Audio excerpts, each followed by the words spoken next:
Welcome to Prep Preview here on CISN, powered by Fairway. I'm Trent Condon with you this evening as we get ready for the fourth week of the Iowa High School football season. We got a couple of good games for you coming up this evening on CISN TV. I'll be on the call tonight over at Drake Stadium, where undefeated and top 10 ranked Des Moines Roosevelt welcomes in Urbandale. The Jayhawks, off a tough overtime loss to Valley, look to bounce back this evening against the Rough Riders. That'll be one of our games. Also tonight, it's West Des Moines Valley hosting Waukee, an old rivalry renewed. Here this evening, we'll have the call of both of those games on CISN. Before we take a look forward, though, it's time to take a look back. What we saw last week across the high school landscape in the big school class and across Class 5A. Let's start things off with the game that I was at last week. Yeah, we'll go with me, myself, and Dar Danielson on the call as Waukee Northwest opened up their beautiful brand new football stadium and that new high school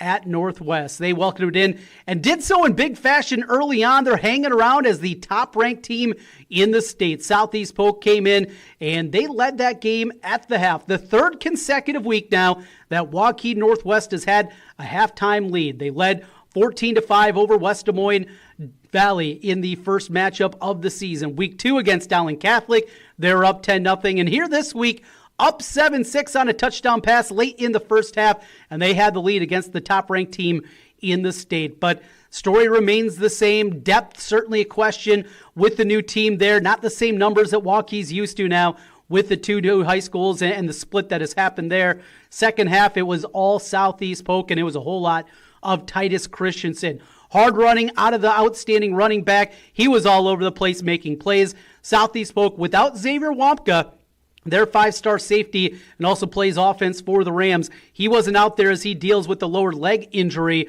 but still, Southeast Polk able to get it done in the second half as they run past the Northwest squad, the Wolves. Another one of our games from last week, Ankeny Centennial raced out to an early 42-0 lead against Waukee, and they coasted into the 42-7 victory against the Warriors. In that one, it was a historical moment as Jerry Pizzetti becomes the all-time winningest coach in Iowa State history with the win, 422. What a career out of him. Started in Ankeny in 1969 when the split happened in Ankeny of high schools. 8 years ago, he went north to Centennial, done an outstanding job everywhere that he's been, and now the all-time leader in wins in the 42-7 victory. What a turnaround from week one to what we've seen the last couple of weeks out of the Jaguars. In our final game, also last week, it was Ankeny, the squad that Centennial beat the week prior. They bounce back, and they hand Dowling Catholic the Maroons' second loss of the season as they win it 27-13. Impressive performance. J.J. Cole, he got back on the right track after a rough performance against his former school the week before in that loss to Centennial. He threw the football well. Ankeny looked a lot more established, and Dowling Catholic now with their second loss, something that doesn't happen very often.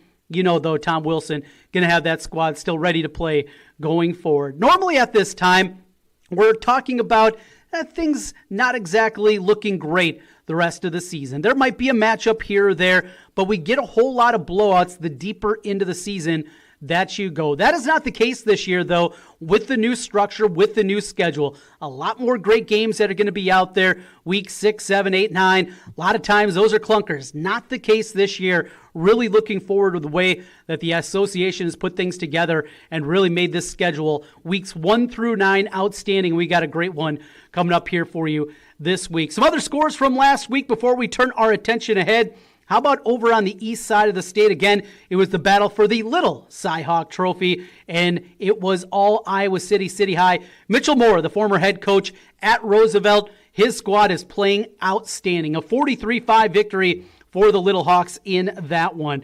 Another game of Central Iowa consequence. Johnston down to DCG. They come back and pick up the victory. 17-16, the final in that one. The Dragons pick up the win against Dallas Center Grimes. It was Sioux City West all over Hoover, 40-12, the final in that one last week. Des Moines Lincoln with another win. They beat East 38-14. The Rail Splitters playing some good football. Mentioned 27-7, the Rams with the win over Waukee Northwest.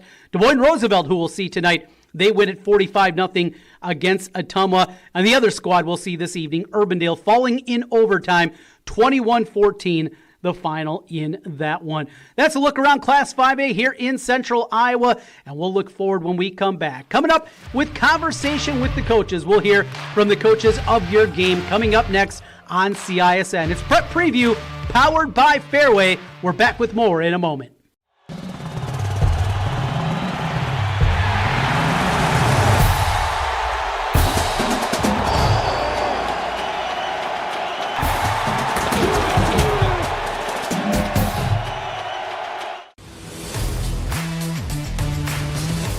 We are ready. We've waited for this one for a long time. The anticipation, the excitement, the intensity. The teams are on the field looking to build on last week's success.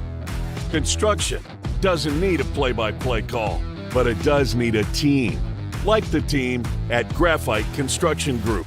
From concept to planning to building completion, our team is with you every step of the way. We've been building all over Iowa.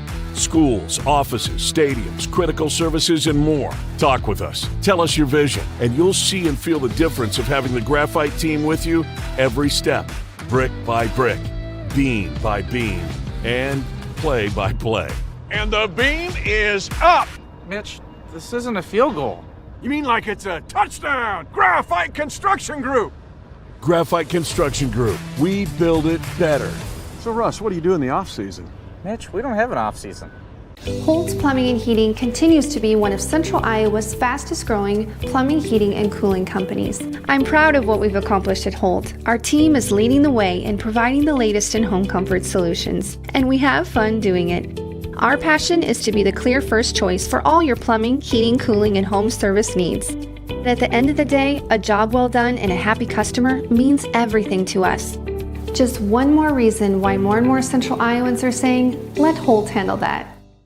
If you plan to buy a franchise business or you're thinking of starting a new franchise, there's a lawyer right here in Central Iowa that can help you through the process. Rush Niggett of Brick Gentry Law PC has set up an affordable service to help individuals considering buying or starting a franchise business. Learn more online at rushonbusiness.com. Let Rush Niggett help you buy or start your franchise. Rush Niggett, the franchise lawyer with Brick Gentry Law PC. It's good to have Rush on your side.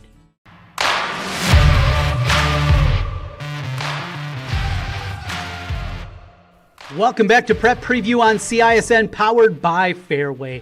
Each and every week we get to hear from the coaches before your matchup, and coming up this evening, we'll do just that. Presented by Elite Eye Care. Let's hear first Des Moines Roosevelt head coach Jared Barnett. Conversation with the coach, brought to you by Elite Eye Care. Welcome back to Conversation with the Coach here on CISN, our preview as we get ready for tonight's matchup. It is Des Moines Roosevelt welcoming in Urbandale, head coach for the Rough Riders. He is Coach Barnett. And Coach, first, congratulations. Great 3-0 start to the year. Monkey off your guys' back as you get the win against the Suburban School. Great start here in your head coaching debut. How are you? I'm doing well. You know what? I'm doing really well. Feeling good, but there's a lot happening, a lot more football to be played, and just trying to make sure that our guys are ready to go from week to week. And but hey, I tell you what, coaching football, coaching some great guys, I'm blessed. I couldn't be much better. So before we get into the matchup here coming up against Urbandale, let's take a look back here, the opening 3 weeks of the season. When we talk Roosevelt football, I know it starts with a lot of people with your quarterback, Jamison Patton, but it's football. You can't do it alone. Just tell us a little bit in your first year what you've seen out of this group. Yeah, so really this dates back all the way to the end of January, beginning of February, when I actually first started getting into the school, watching strength and conditioning and things like that. We have a team of guys that's hungry. Once you get your season, a lot of them being seniors, you get your junior season taken away from you. Starters, you get JMO, guy that had his sophomore year taken away from him. When those guys get that year taken away from them, it makes them more hungry. But what I've also learned is, in my time here at Roosevelt, these guys stay hungry. They're getting the opportunity, they're getting the time, getting some big wins that they need. But these guys are ready to go every day. There's nothing, there's no complacency about them. There's nothing but drive and determination, because they know how good they are, how good they can continue to grow to be. And so, what we see a lot of fight. We see a lot of determination, a lot of grit. These guys are showing mental toughness every day. And, you're always going to get a Roosevelt team that's going to come out and be prepared, but also, they're hungry and they're ready to go. So that's something that I've taken, in my, obviously 3 weeks into the season, but also during winter conditioning and all through the summer. So as let's go back to what you guys saw in that second week, that victory against Waukee. It been such a huge talking point for the city schools against the suburban schools. And we saw it play it on the field, 19-3 victory, but take us to the aftermath afterwards, what it was like in the locker room and even the week afterwards, after you finally get that win and end that streak. Yeah, there was a ton of excitement, but, not the excitement because, they were just so excited that they won the game, because our guys, everybody in our camp knew we were going to win the game, because we know what kind of football team we have. We know the preparation that we were putting in. And so, it didn't come to as a surprise to us. Because, that's what we work for. That's what we strive for every game, is to go win. But, having that excitement and being excited for not only our program, not only our school, but also, really even the city of Des Moines, the Des Moines Public Schools. It's a huge win for all of us, and for us to be able to team, or for us to be able to be that team that was able to beat that streak and go on. I think that's where that excitement level is coming from. But guys were juiced and ready to go. I mean, shoot, they probably could have played another fourth quarter by the way that they celebrated in the locker room. But it's exciting to see those guys, and they've worked their tails off and they deserved it. And it was really just all of that hard work, seeing it pay off, seeing really how good we are and how good we continue to grow to be. Those guys were just, celebrating that their hard work is obviously not going unnoticed.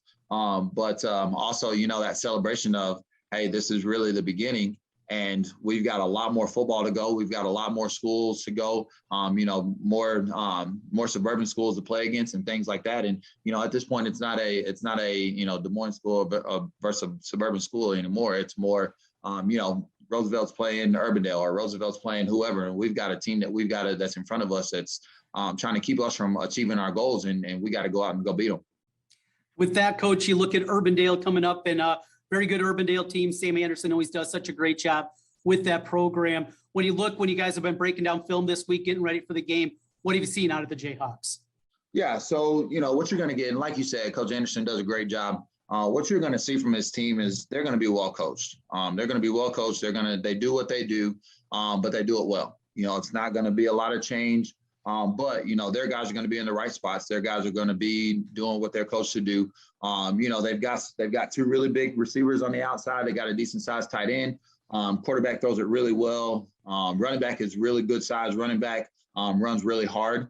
And then on the defensive side, I mean, shoot, you can't overlook the fact that one of their safeties is leading 5A in tackles. One of their linebackers is also in that top 10 in tackles. I think he's at the top of the list for TFLs. Those are things that can't go unnoticed, but we're going to play against a well-coached football team, but also they've got some players on the other side that we're going to have to go. And I firmly believe that we match up really well to them. But our guys got to go out and execute, knowing that their guys are going to go out and execute as well.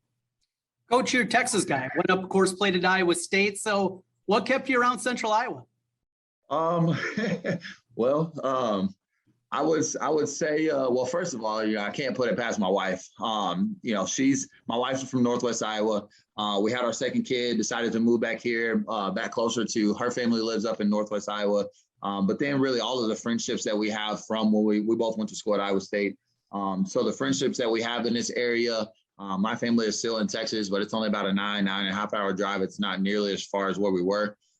Just really great to get back. And I've always said this, Iowa's a great place to raise a family. We've got two young boys, and it's a great place to raise a family. There's so many different things to do. Obviously you can't argue with being able to get all 4 seasons. I would say really the biggest reason was, coming back to friends and family, people that we love to be around, that we rely on and things like that. It's and we're in a great part of Iowa, obviously being here in the Des Moines area. There's just so many things around, and it's really easy to get everywhere. So, and also it doesn't help, or it doesn't hurt to, if I need to slide down to Ames, it's only a 30-minute trip now. Yeah. It's a little bit easier. Well, before we let you go, you see my background here. I had to throw a little shade. Got Kinnick back behind me here after that one. Had to be a rough run for a former Cyclone to watch.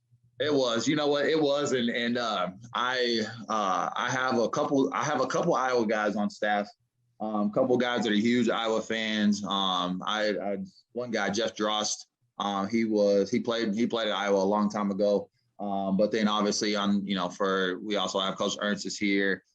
One of our running backs coach is also an Iowa State guy. So we've got, we've got it on both sides. So we had a friendly wager, me and some of those guys on defense. And, since Iowa State lost, I had to throw on an Iowa shirt and take a picture. And it was, it was brutal, but you know what? A bet's a bet. But I told him, I said, hey, I'll take that bet 10 times out of 10 times because, my having faith in my Cyclones, and they'll get it figured out and they'll get it turned around. And shoot, you can't argue defense giving up, 1.4 yards a play So once that offense gets figured out, which I know they will, it will be in good shape. So I'm not too worried about it now.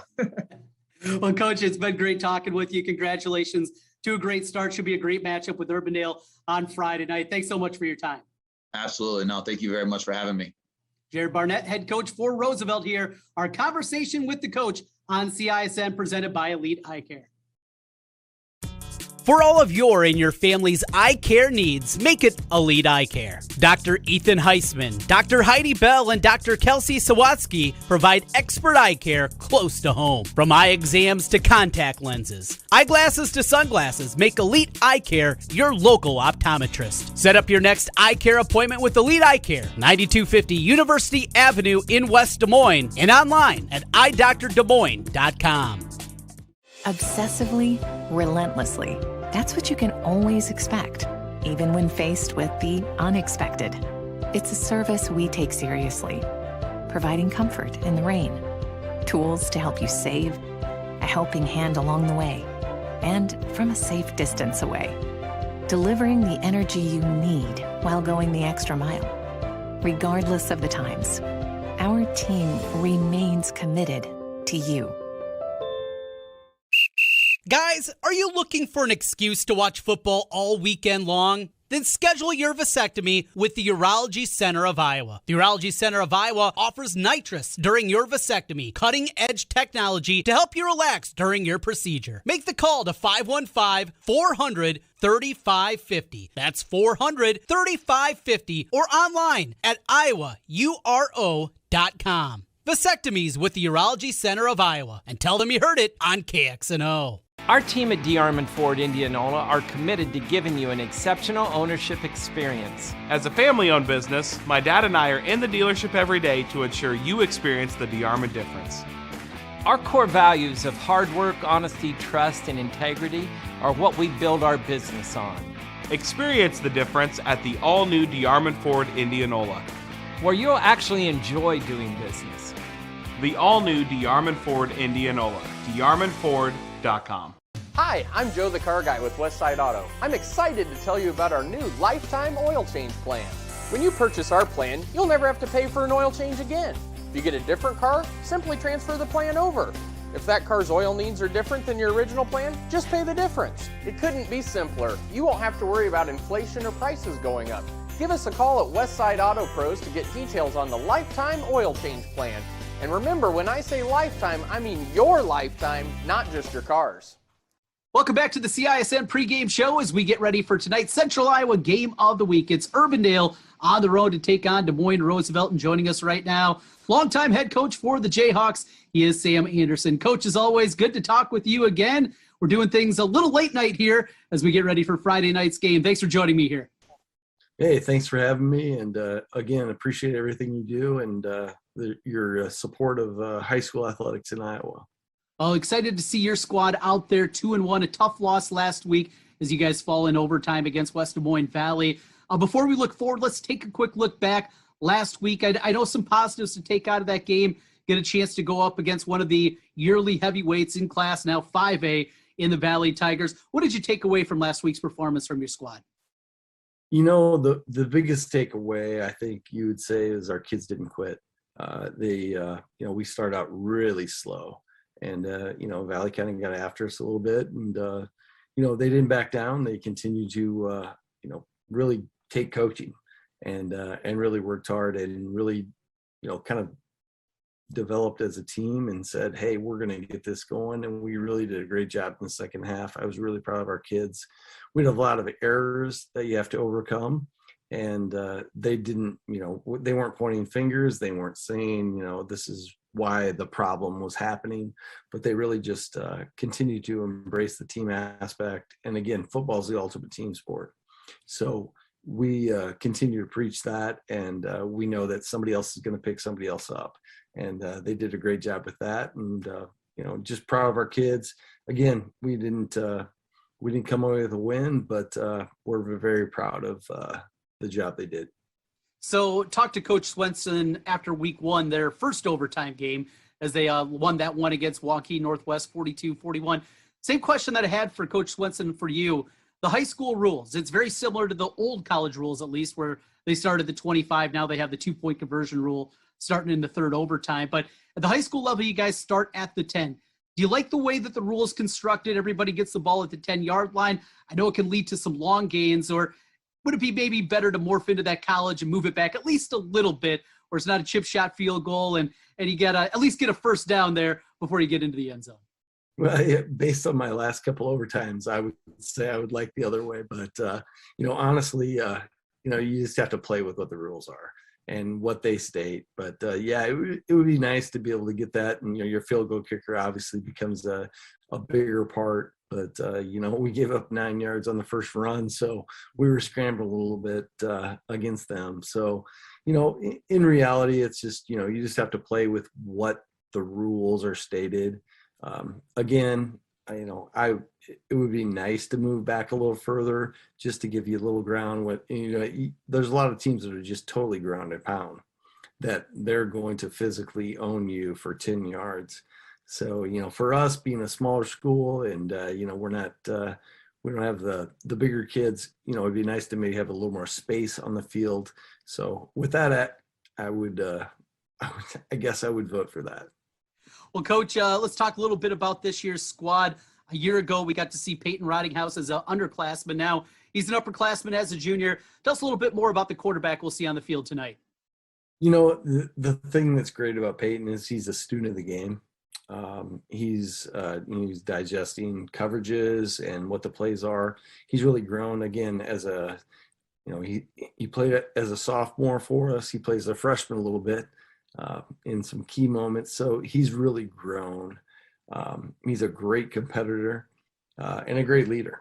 So, we're excited about the things that he's doing on the field. And we just, again, he's just done great things, and we just continue to develop his career and hope for the best.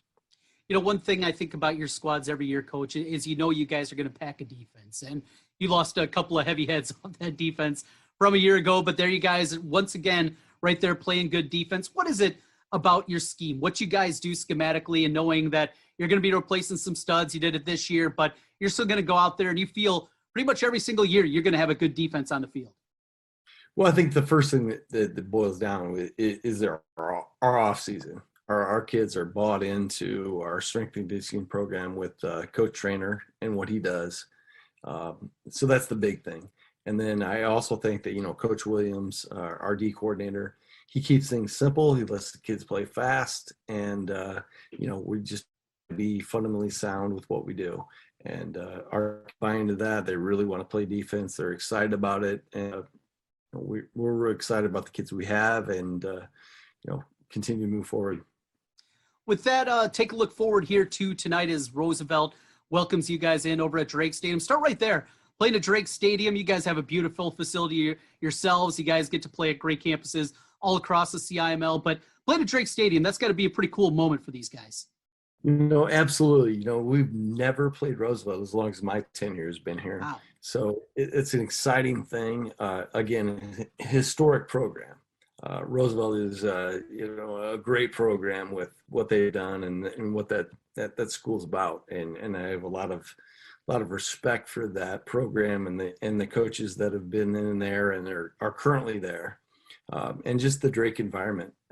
We told our kids, on Monday, we're like, hey, expect the biggest gate you've ever been and the biggest place you've ever played. Because I think, the Roosevelt people are going to come out, and I sure hope the Urbandale people are going to come out. And I expect an extremely great environment for high school football on Friday night. What do you anticipate you see? Roosevelt got the monkey off their back, if you will, with that victory a couple weeks ago against Waukee. I'm sure they were very happy to not have to hear about the long losing streak for the city schools against the suburban schools. So don't have to worry about at least that target in your guys' back this week. But what have you seen as you've been breaking down tape of the Rough Riders? I tell you what, man, they got some dudes. They really do. I mean, they obviously have one of the best players in Iowa high school football at the QB spot and free safety spot. So, I always feel, you start your ball club down the middle, whether it's center, quarterback, free safety, and they've got some dudes. So I think it's going to be a great challenge for us.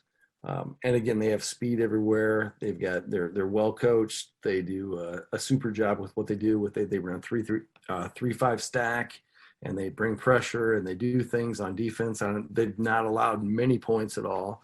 And offensively, Jameson's is like, Lamar Jackson out there. I mean, he's making plays on his own. So, for us, it's just about, trying to be fundamentally sound and do the things and just play within ourselves, not get focused on what our opponents have. Just do what we do and, try to get better each week. And obviously this week is a big challenge for us. But again, hats off to Roosevelt. Very proud of those coaches and those kids. It's a great program and a great opportunity. And hopefully it's a great environment on this game on Friday night.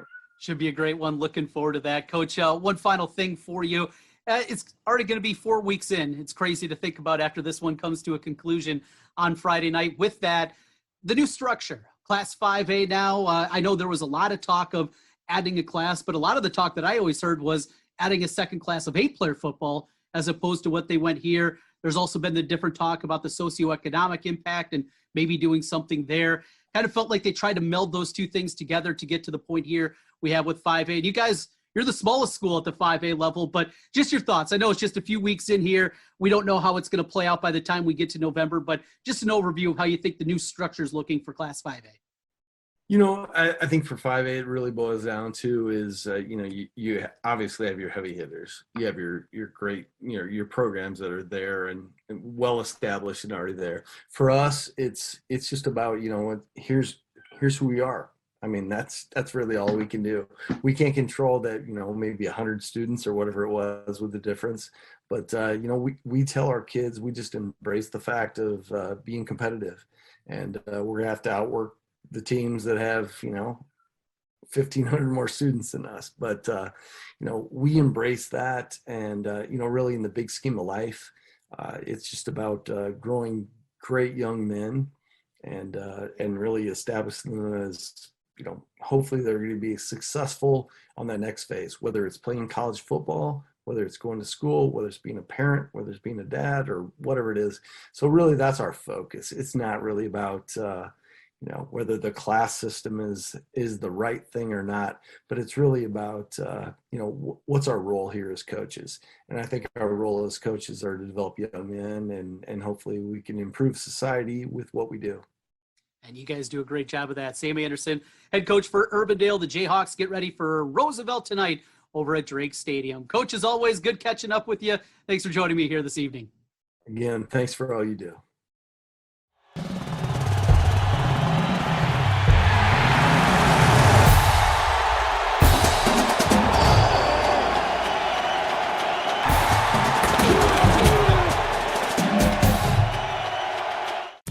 For all of your and your family's eye care needs, make it Elite Eye Care. Dr. Ethan Heisman, Dr. Heidi Bell, and Dr. Kelsey Sawatsky provide expert eye care close to home. From eye exams to contact lenses, eyeglasses to sunglasses, make Elite Eye Care your local optometrist. Set up your next eye care appointment with Elite Eye Care, 9250 University Avenue in West Des Moines, and online at eyedoctordemoines.com. Hi, this is Chris from Fireplace Superstore, and you've probably noticed there's shortages on most everything in the market today. Well, Heat and Glow has helped us out this year, and they are focusing their energy on their gas fireplace inserts. So if you've got a drafty old wood-burning fireplace and you want to get it retrofitted into a beautiful, high-efficient gas fireplace, come see us. We will have product to sell you. Heat and Glow gas fireplace insert from Fireplace Superstore, 109th and Douglas in Urbandale, just west of Homeacres. Why do businesses succeed? The Better Business Bureau sees the traits of successful businesses every day. It's not easy, but it is simple. The BBB fosters trust between Iowa businesses and consumers. Visit bbb.org.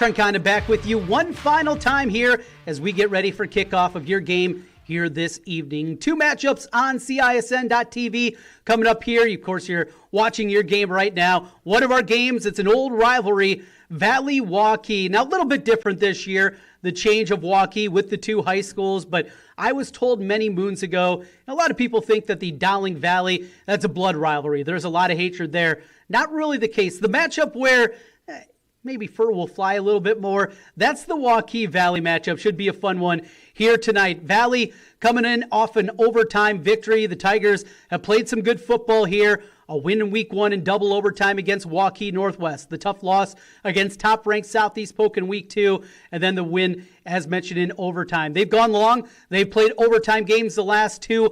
We'll see what the happenings are for Waukee as they still search for their first victory of the year. Really searching for some answers out there. And Gabe Baker in his first year certainly got a tall task in front of him here with the Warriors squad. Game that I'll be having here for you tonight on CISN. It is over at Drake Stadium. Always a fun environment there. Urbandale making the short trek over to take on Des Moines Roosevelt. Roosevelt off to a 3-0 start. Ranked in the top 10. Everything talking about, of course, their fine quarterback in Jamison Patton. Patton on the year, 28 of 46 passing, 414 yards, 6 touchdowns through the air. Oh, by the way, he's also run for 272 yards and another 4 touchdowns. He is Mr. Do Everything, but one of the biggest changes has been what we've seen out of that defense. The Rough Riders flying high right now, a couple of shutouts already, gave up just 3 points in the victory against Waukee. They are packing a lick on that side of the football, certainly ready to play. On the other side, you have the Urbandale Jayhawks. Tough loss last week against Valley. That was a back-and-forth game and certainly felt like there were some opportunities out there as we talked with Coach Anderson about the overtime rules and just about overtime games in general. It comes down to a coin flip a lot of times, and that flip came up Valley last week, but his squad's excited to get back out onto the field tonight and get their shot against a top 10 team again here in Roosevelt. For Urbandale, another good defensive team. They're good defensively seemingly every single year. Just so impressive what they're able to do over with the Jayhawk program, and credit to that defensive staff, what they accomplish on a year-to-year basis. But not only that, they got a quarterback of their own right in Peyton Rottinghouse. Saw a little bit of playing time as a freshman. Last year was a full-time starter as a sophomore. Now he's an upperclassman and certainly showing it. Hitting 67% of his passes, 41 of 62. He's thrown for just shy of 500 yards and 3 touchdowns. He can fling it around the field. He's got a couple of big wide receivers to go along with it. Should be a fun one tonight. Urbandale and Des Moines Roosevelt. As we count down to kickoff, let's get ready for it tonight. From Drake Stadium, Des Moines Roosevelt and Urbandale, our Central Iowa game of the week here on CISN TV. I'll come back with the call as we count down to kickoff. Coming your way next, we are Prep Preview, powered by Fairway. Thanks for joining us.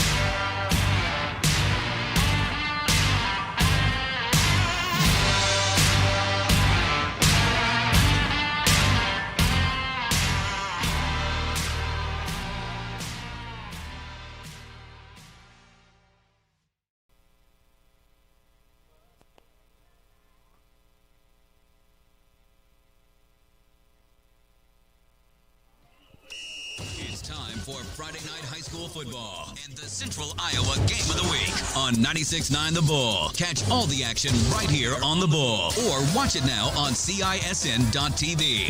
And now from the field, it's Trent Condon.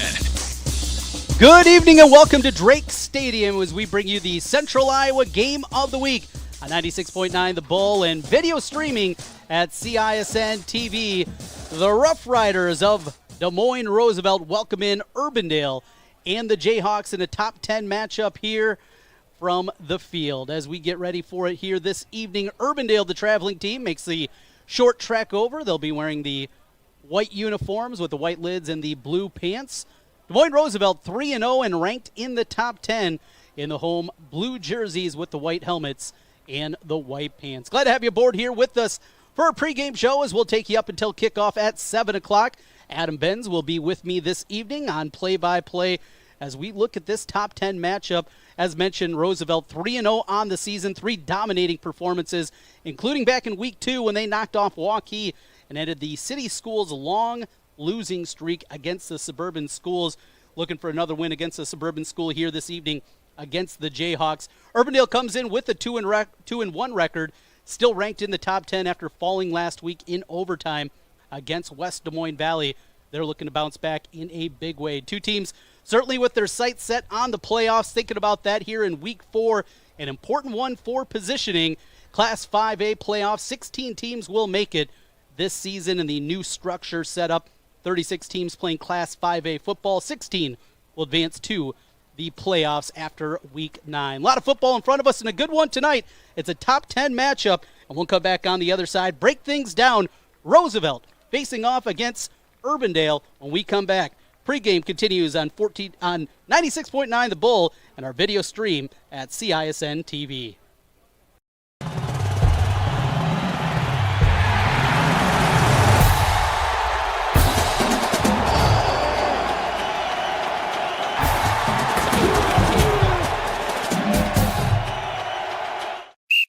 Guys, are you looking for an excuse to watch football all weekend long? Then schedule your vasectomy with the Urology Center of Iowa. The Urology Center of Iowa offers nitrous during your vasectomy, cutting-edge technology to help you relax during your procedure. Make the call to 515-400-3550. That's 400-3550 or online at iowauro.com. Vasectomies with the Urology Center of Iowa. And tell them you heard it on KXNO. Why do businesses succeed? The Better Business Bureau sees the traits of successful businesses every day. It's not easy, but it is simple. The BBB fosters trust between Iowa businesses and consumers. Visit bbb.org. Shop WaukeeChevy.com. Schottenkirk Chevy Waukee has over 375 pre-owned vehicles. All makes, all models. Inventory changes daily. WaukeeChevy.com.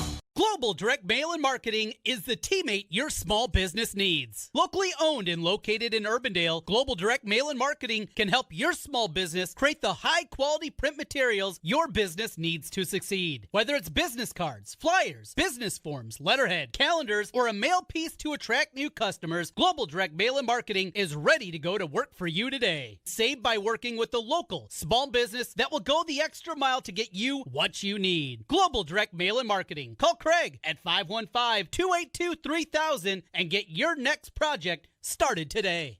Holt's Plumbing and Heating continues to be one of Central Iowa's fastest growing plumbing, heating, and cooling companies. I'm proud of what we've accomplished at Holt. Our team is leading the way in providing the latest in home comfort solutions, and we have fun doing it. Our passion is to be the clear first choice for all your plumbing, heating, cooling, and home service needs. But at the end of the day, a job well done and a happy customer means everything to us. Just one more reason why more and more Central Iowans are saying, let Holt handle that. Obsessively, relentlessly.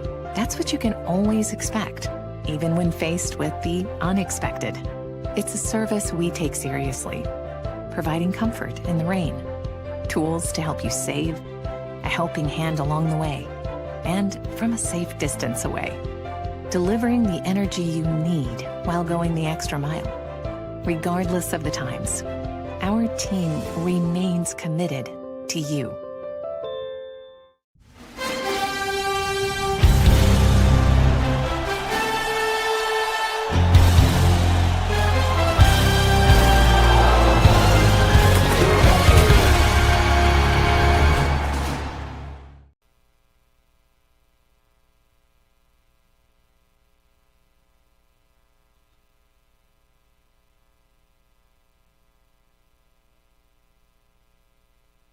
With us in our high school game of the week on 96.9 The Bull. You can catch the video stream. Just go to YouTube, search CISN.TV. You can find this game and all the games that they have throughout the course of the high school sports season. It is 9th-ranked Roosevelt, 7th-ranked Urbandale here. The winner gets certainly an upper hand as they play for playoff positioning, looking forward to the rest of the regular season. Let's take a look here. Some of the numbers for Des Moines Roosevelt, the Rough Riders led by their outstanding junior quarterback in Jamison Patton. Patton on the year, 28 of 46 through the air, 61% completion percentage. He's thrown for 414 yards, 6 touchdowns against no interceptions. On the ground, Patton also leads the team in that category. 28 carries for 272 yards, averaging just shy of 10 yards per carry, 4 touchdowns on the year. Russell Lamar also with him. As we pause for the playing of the national anthem, we'll be back in a moment with more numbers in the pregame show here on CISN TV and 96.9 The Bull.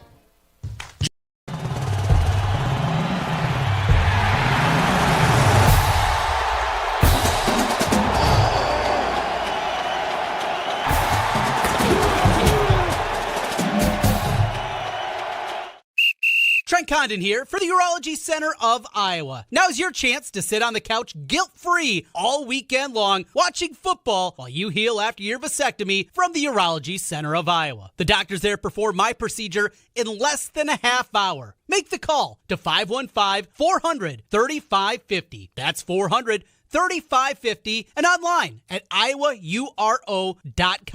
A guilt-free football watching weekend after your vasectomy from the Urology Center of Iowa.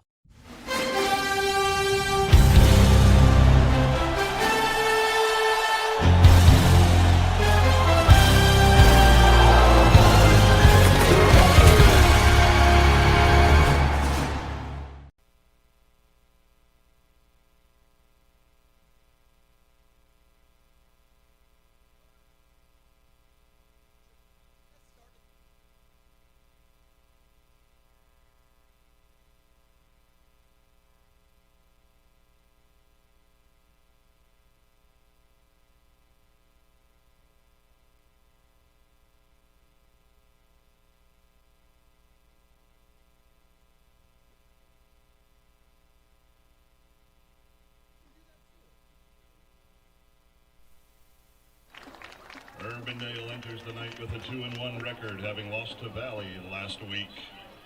And Roosevelt enters tonight with a 3-0 record, having beat Atumwa last week, 45-0. Roosevelt has back with you as we count down to kickoff. Roosevelt and Urbandale in our Central Iowa Game of the Week, a top 10 matchup, and I'll have to say our production team doing a great job here. You can catch all the coverage, CISN.TV. Looking forward to this one after the national anthem from the Des Moines Roosevelt Marching Band. And about 7 minutes away from kickoff here this evening. Well, we were talking a little bit about the numbers, and certainly for Roosevelt, they are led by Jamison Patton, the outstanding junior. Offers already from Iowa State and Iowa. Great quarterback. He can run the ball well. Not sure what position he'll be at the next level. Just know he's a really good football player, outstanding baseball player. He can do it all for the Rough Riders. His top targets in the passing game, George Williams, a junior with 10 catches this year, 137 yards and a touchdown. Also, Peter Fanthedith, another junior, 10 catches, 147 yards and a touchdown. And how about Lucas Pullman? 2 catches this year, both for touchdowns, though, for number 20, the junior Pullman. On the defense, they're led by Jaquan Bradley, leads the team in tackles, also has a couple of sacks on the year. Skylar James, a senior, second on the team in tackles with 15.5, and Isaac Garcia also in double digits in tackles this year with 13 on the season for the Rough Riders. Let's take a look at Urbandale. The Jayhawks coming in with the 2-1 record, and they go like this. At the quarterback spot for them is junior Peyton Rottinghouse. Peyton played a little bit as a freshman last year, the starter as a sophomore, and continues to grow in that position this year, hitting 66% of his passes, 41-62 for 479 yards, 3 touchdowns against 2 interceptions. In the running game, they're led by Benjamin Booth, a junior. Booth with 61 carries this year, 214 yards and 2 touchdowns. The top targets in the passing game for Urbandale and Peyton Rottinghouse. Number 2, Graham Friedrichsen, a senior, 14 catches this year with the touchdown, averaging 13.3 yards per reception. And Kai Black, a junior, another outstanding D1 football prospect. He's got 12 catches this year, 108 yards and a touchdown to his credit. Finally, Jalen Ziegler, he's a speedster, center fielder for the baseball team. 8 catches this year, but 134 yards, averaging 16.8 yards per reception. He's got a couple of touchdowns, including a long of 54 yards. Defensively, Cole Garwood leads the team with 24 tackles on the season. Jack Whittier is second on the team with 12.5 on the season. And there's Jalen Ziegler again, now this time over on the other side of the football. Defensively, third on the team in tackles with 11.5 on the year.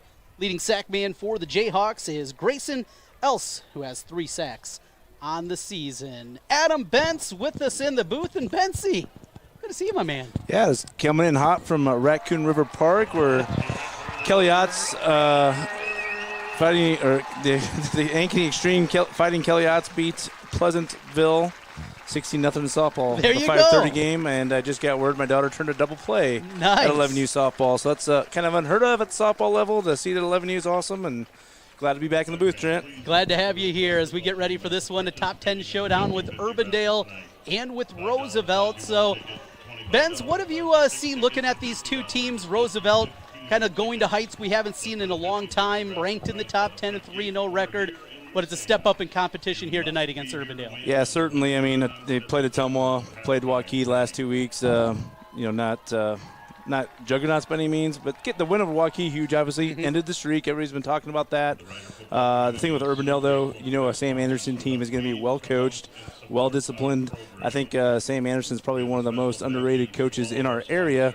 Sometimes they might not go very far in the playoffs. He's taken his team to the domes a couple times, missing that state championship. But I mean, I have a lot of respect for him. You kind of got the veteran over there in Coach Anderson, and then you got the new kid on the block in Barnett. So, but exciting times for Roosevelt, though. I mean, a great young coach. I just hope for Coach Barnett this doesn't end up being another stepping stone job. Right. We had a couple great coaches there, and I know Eric Link very well, but had an opportunity he couldn't pass up. So hopefully, if Coach Barnett is here to stay, I think he can get something rolling at Roosevelt. And yeah, really the tracks are kind of laid with this, as you mentioned, with Eric Link, what he did, getting the program back on some solid footing.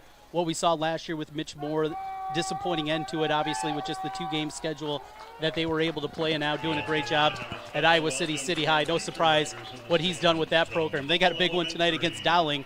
We'll keep an eye on that one, and all the scores across Central Iowa here this evening. As we get ready for kickoff, Trent Condon, Adam Benz with you, and a big thank you to some of our great sponsors of high school football here on 96.9 The Bull and CISN TV.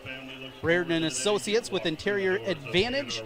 Also thank you to Elite Eye Care on University Avenue in West Des Moines. Global Mail Marketing over in Urbandale. Graphite Construction Group.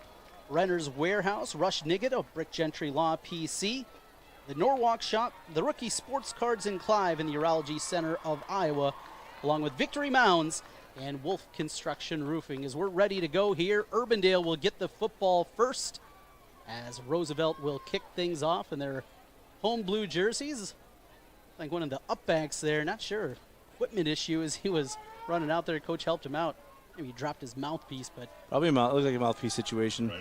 button back up and ready to go. Back deep to receive for Urbandale. Jack Wadier back there, standing in about his 9-yard line as the ball is teed up, and a short kick. That ball's live. Hits it at the 26, Grab takes it. a back puck. Ball still Roosevelt's loose. got it. Rough Riders on it first. Now there's a scramble at the bottom of the pile. Oh, we lost it. Riders had it. And, Riders had it in his hand. I think it squirted out, but I don't know if that was intentional or not. I don't know much about the Rough Riders Right. kicker, but that would have been a huge play to start this game. Great idea there, in Urbandale let that one bounce. As he said, it was a live football, hit at the 26, then had some backspin to it. And it makes you wonder if they had that kind of saw something on film, because there was a large void over there about the 30-yard line on the far side. That's the Urbandale sideline, and it might have been something that Coach Barnett saw on film and said, hey, let's take a shot first kick of the game. Danny Diggins, the kicker there, laid it in beautifully. Ball was loose, but Urbandale able to cover it up as they start with 3 receivers left, 1 right, and Rottinghouse working out of the shotgun. The quarterback for Urbandale, now in his junior campaign, steps back to throw, looking deep, wants to take a shot up the field, overshoots his intended receiver. He was looking. Rottinghouse is down. They sent the middle linebacker on the blitz. Center got a small piece of him, and he's down. I think he got hit just as he threw it. Nothing malicious there. It was a clean hit, but one of those things where you have your shoulder up in the air, and that that's smart. It's got to cut him right when he was throwing that one. But great coverage there. The Riders brought the blitz. Great coverage by the corner there, and the safety helped over the top. And Rottinghouse is down very Saw his legs kind of moving around there. Certainly took a hit. It wouldn't surprise me if it's a separated shoulder or something like that. Just Yeah. kind of the way he's flopping around down there, those are very, very painful. The good news is he is moving as much as he is. It's not a serious head injury, neck injury, something like that. So I hate to see a young man down, but when you see him moving like that, it makes you feel better. That's not something serious like a neck. And the trainers got him calmed down a little bit now. Offensive line on their knees around, and of course the offensive skill position players also, as Rottinghouse has helped to his feet, but very slowly walking off the field. The way he's holding that right shoulder, I think, is separated. If I had to guess, I'm no doctor, but I've seen plenty of those in my day of football, and the way he's holding that thing, he's probably got a separated shoulder, which you can play with that maybe as a D lineman, O lineman, quarterback. It's pretty tough if you don't have your right arm. And now a new quarterback in the game for Urbandale, so a very quick change here. Trying to get a look at that number as they'll work out of the pistol here. 2nd and 10 after the incompletion, just 10 seconds gone by. 12. And they're going to pitch it out, looking to the wide side, and taken down right away. Great play in space for Roosevelt, and that is McGuire Dillon with the tackle out in space. Good play. Number 12 is our new quarterback, Trent, for the Urbandale Jays. And that's Jordan Sturdivant, a sophomore, 6 foot, 170 pounds. Out on the edge. And the last play was, I believe it's Colin Murphy here on the corner. He set the edge really well there, let his outside linebacker come and make the play. So in this 3-4 defense they employ, it's kind of not a lot of glory for those D linemen, but they just got to do their job and take up blocks and let the linebackers run and make their play. Loss of 4 on the play, and before the play got started on 3rd down, we have whistles. Wide receiver maybe. And a false start. So move it back another 5 yards. That'll make it 3rd down and 19 and that's now. Tough because I think it was number 2, the receiver down here making you don't want to see a procedure penalty by a receiver. That's going to drive the coaches nuts. That's a leading receiver for Urbandale, Graham Friedrichsen, a senior. There wasn't much. He just did a little flinch. 3rd and 19, late substitution now for the Jayhawks, backed up all the way back to their 14-yard line. Rough start here for Urbandale. Had to fall on the opening kick. Lose their quarterback on the first play. Lose yards on the second play from scrimmage. And a penalty here before the 3rd. 3rd and 19 as they hand it off. Chopped down in the backfield. Number 1. Another great play defensively. That is Davier Jones on the tackle. Back-to-back TFLs for the Roosevelt D. And what Roosevelt's D is what they're doing is they're just taking a 3-down lineman there. They're just eating up the blocks with those guys. They're kind of knifing in there, and those 4 linebackers at the second level are just running free, and they're fast in that second level, Trent. Justin Carper is the punter. He'll come in. 18 punts this year for 573 yards. Got a little old school 2-deep back here. I like that look. Get that punt returner lead blocker. A high snap, able to get it. Left-footed punt away. Not a ton of depth to it. Going to hit at the 46-yard line. That'll take an Urbandale bounce, though, into Roosevelt territory, and a great roll. Great roll. If anything on that, you like to see one of the Roosevelt returners step up and fair catch at about the 50. That'll just save 15 yards of field position there. And a 51-yard punt with the net on that one. So I was things up. an old left-footed punter back in the day. That's about what mine looked like. Get about 30 yards in the air, 20 yards of roll. That's what it's all about. Field position here for Roosevelt, and their offense will come out onto the field. Here comes Jamison Patton, number 2, leads the team as a quarterback, of course, in passing, but also in rushing. As they employ a 3 wide receiver set, 2 receivers left, 1 right. He's got a running back on his right hip out of the shotgun. 1st and 10 from the 35 with 10:19 to play in the first quarter. No score in this top 10 matchup. Patton looking to throw, throws it out to the right side. Incomplete, still no whistle, and I think they are going to finally call it incomplete. Another one of those plays where I think if there's replay, Trent, they might have lost 4 on that one. Just from where Jamison was standing, he threw it backwards to he was up at the 30, and the guy hit his receiver in the hands about the 29.5. We'll take a deep breath if you're a Roosevelt fan and say thank you. There's no replay in high school. 2nd and 10 after the incompletion on the field as he was looking for Jones on that swing pass. The plays being signaled in from the sideline from Jared Barnett, first-year head coach for the Rough Riders, former Iowa State Cyclone. Patton again. All day to throw. Good pocket, rolls to his right. Here comes pressure, eludes the first tackler. Second man there, rips him down. It'll be a loss of 4 on the tackle. Cole Garwood for Jayhawks. And Garwood leads the team in tackles and looked good on that Did a play. really, really good job just breaking down. Jamison made 1 guy miss. Cole just broke down, got him by the hips, and just drove his feet really well on that tackle. So looking at 3rd and 14 for the Rough Riders from their own 31-yard line as we tick inside of 10 minutes to play, 9:39 left in the opening quarter in a scoreless first. The offensive line did a really good job in that last play. They had all day to throw. The receivers did not get any separation at all. Puts a man in motion. That's Jones coming across. Play action to Jones, now looking up top. Patton waiting, throwing, incomplete. A little miscommunication because his tight end was breaking wide open across the middle, but number 84. If he waits half more second for that to break, he's got him wide open. It might be 6. George Williams, the tight end, tied for the team lead. 10 catches coming in, but that throw went awry. So Patton 0 for 2 and a loss of 4 on the run. That'll bring up 4th down. And that, those returners not catching that ball at the 50-yard line now has flipped the field another 22 yards. We'll see how that comes into play here on this next possession. Cole Norris to punt. Pressure comes, but gets away. A beautiful spiral. Hits at the 34-yard line, checks up. Looks like Adam Benz's wedge shots there. I was just about ready to say, Trent, that's one of your sand wedges over in Hawaii, right? And not even close. Luckily, I got to golf by myself that day. Nobody had to see just how bad it was. 35-yard line, so it goes back the other way, and that's where Urbandale will start their second possession from their own 35. So the Jayhawks gained about 23 yards of field position there. That's what we call hidden yardage in football. That could be big in a game like this, one that we think that's going to be tight in a defensive battle. 1st and 10. And looking, of course, the injury that we mentioned a bit earlier, Rottinghouse going down. Is he back in there? Nope, back to Jordan Sturdivant. So the sophomore will make a go of it here. His second possession after coming in for the injured Rottinghouse. I think that's Rottinghouse. I think that's number 16. And you're right. Yeah, 16 back in there. So whatever the injury was, it was short-lived. Thank my wife, Bobby, for picking up my new contacts today. Yeah, I would have saw that. What a great setup we got up here at the Presidential Suite at Drake Stadium, but we're a little ways away from the field. And, of course, I didn't bring my binoculars. Bad work out of me. 2nd down and 5 after the gain of 5 on the rush to the left side. From the 40-yard line, Urbandale 2nd and 5 from the pistol. And Rottinghouse going to hand it off inside. Not much running room. Gobbled up quickly by the interior of the Roosevelt D. Yeah, just trying to run a little inside zone play. You see that the Hawkeyes will run that a lot. They have the fullback offset. Just running across the formation. Everybody else is zone blocking. Fullback picks up the last end man line of scrimmage, but a little bit different pace here from the Urbandale Jayhawks this series. Trying to establish a run a little bit more inside rather than outside. Big 69 McGuire.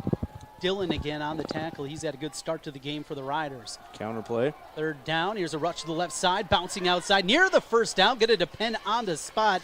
I think he's got it. He is right on that line, and they're going to give him the 1st down. Needed 5. He got 5 and an inch. It'll be a 1st down for Urbandale to the 45. In that first series, Urbandale was trying to run a lot of sweeps, a lot of stuff to the outside, quick tosses and pitches. The Rough Riders' defensive speed shut him down that first series. Now we're seeing a little bit more inside run in between the tackles. That one was designed to go inside the tackle, but the running back bounced it outside and picked up the 1st down. 7:55 to play first quarter. No score. Urbandale with the football from their 45. Rottinghouse in after the early injury on his first pass. He goes play action. Pressure comes. Gets away. Throws it up. He's got a man out there complete to the 23-yard line. Threw it out to his top target, Graham Friedrichsen, who pulls it in. Big play for the Jayhawks. Davier Jones, I believe that's number 1, right, coming on the blitz there from the middle backer spot. Same thing they did the very first play of the game. It was almost the same route. They flipped it. This time he didn't have the safety help in the middle of the field, but Davier had a chance to get in for about a 16-yard loss there. I mean, that could have been a huge play in the game for the Riders. Pickup of 30 on the play as they move it to the 25-yard line, 1st and 10. Back to the pistol for Urbandale.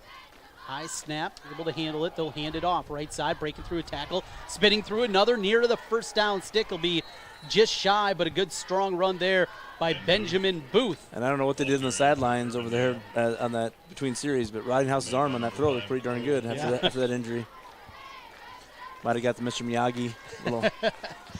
Put the hands together, rub them in there, and fix that shoulder.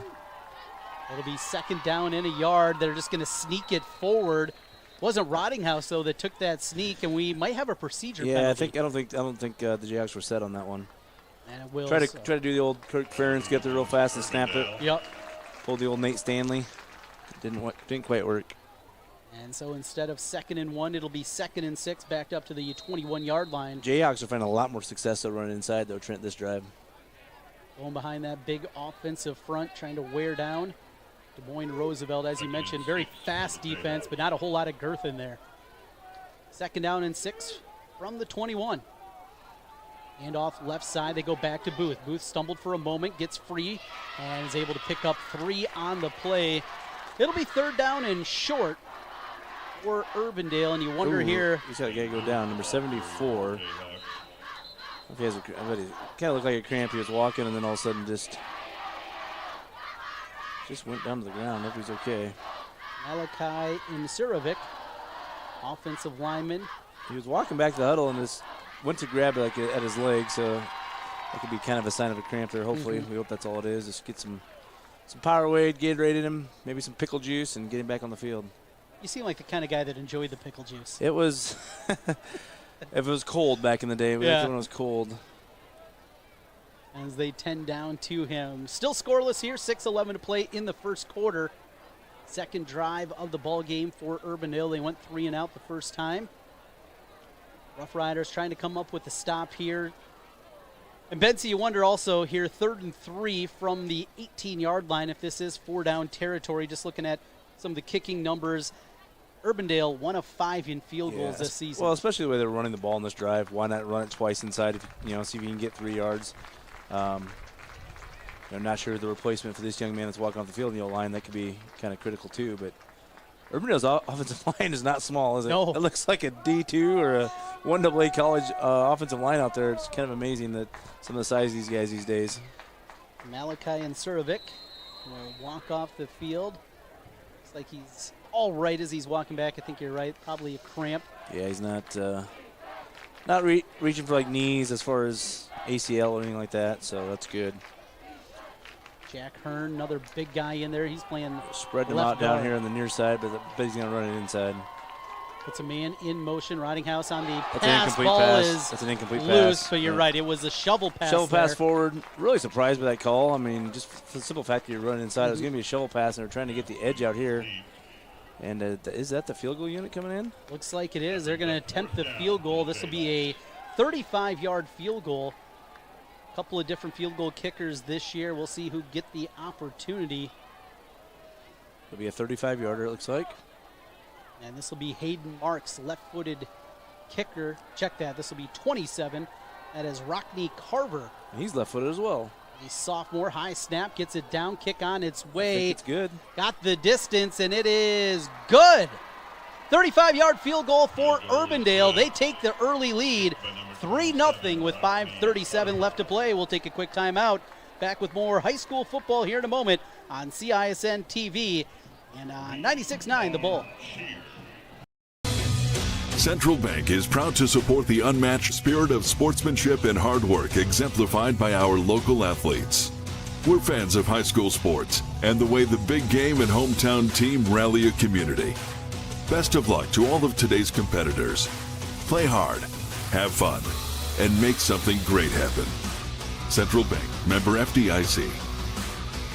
Holt's Plumbing and Heating continues to be one of Central Iowa's fastest growing plumbing, heating, and cooling companies. I'm proud of what we've accomplished at Holt. Our team is leading the way in providing the latest in home comfort solutions, and we have fun doing it. Our passion is to be the clear first choice for all your plumbing, heating, cooling, and home service needs. And at the end of the day, a job well done and a happy customer means everything to us. Just one more reason why more and more Central Iowans are saying, let Holt handle that. 5'9", 136 pounds. Here's the kickoff, and that'll go into the end zone for a touchback off the right foot of Hayden Marks. Well, the name like Rockney, you got to be a football player, but a little surprised he's a kicker. Absolutely. 136 pounds, maybe that has something to do with it there. I mean, he had plenty of height on that one. 35-yard field goal is not a gimme in the high school ranks, so a nice kick there by young Rockney. And so he gets his first career field goal, now 1 for 2 on the season for the sophomore, and our first points of the ball game. Second opportunity for the Rough Riders as they'll start 1st and 10 from their own 20-yard line. 2 receivers right, 1 left, as Jamison Patton works out of the shotgun. He'll hand this one off. Counter play, upended after a gain of 4. Ball came loose. They're going to say that he was down, though. Ground caused that one. I think he did land on the ball on that one. They'll give him 3 on the play. It'll be 2nd and 7 for Des Moines Roosevelt. Lamar on the carry. His first touch of the ball game. Yeah, and that Cole Garwood, man, he just closes the gap fast. It looked like there was a huge hole there, and he just stuck his nose right in there and up into the running back. He's a stout linebacker. 2nd and 7 from the 23, 5:05 left to go. Patton setting up the run, tries to bounce it outside, gets the edge. 25-30, first down for the Rough Riders. Jamison Patton, and showed nice patience there, making sure his outside blocker set it. Let the blocks develop, and this is a big game, I think, for Jamison from the fact that we know he's a Division I recruit.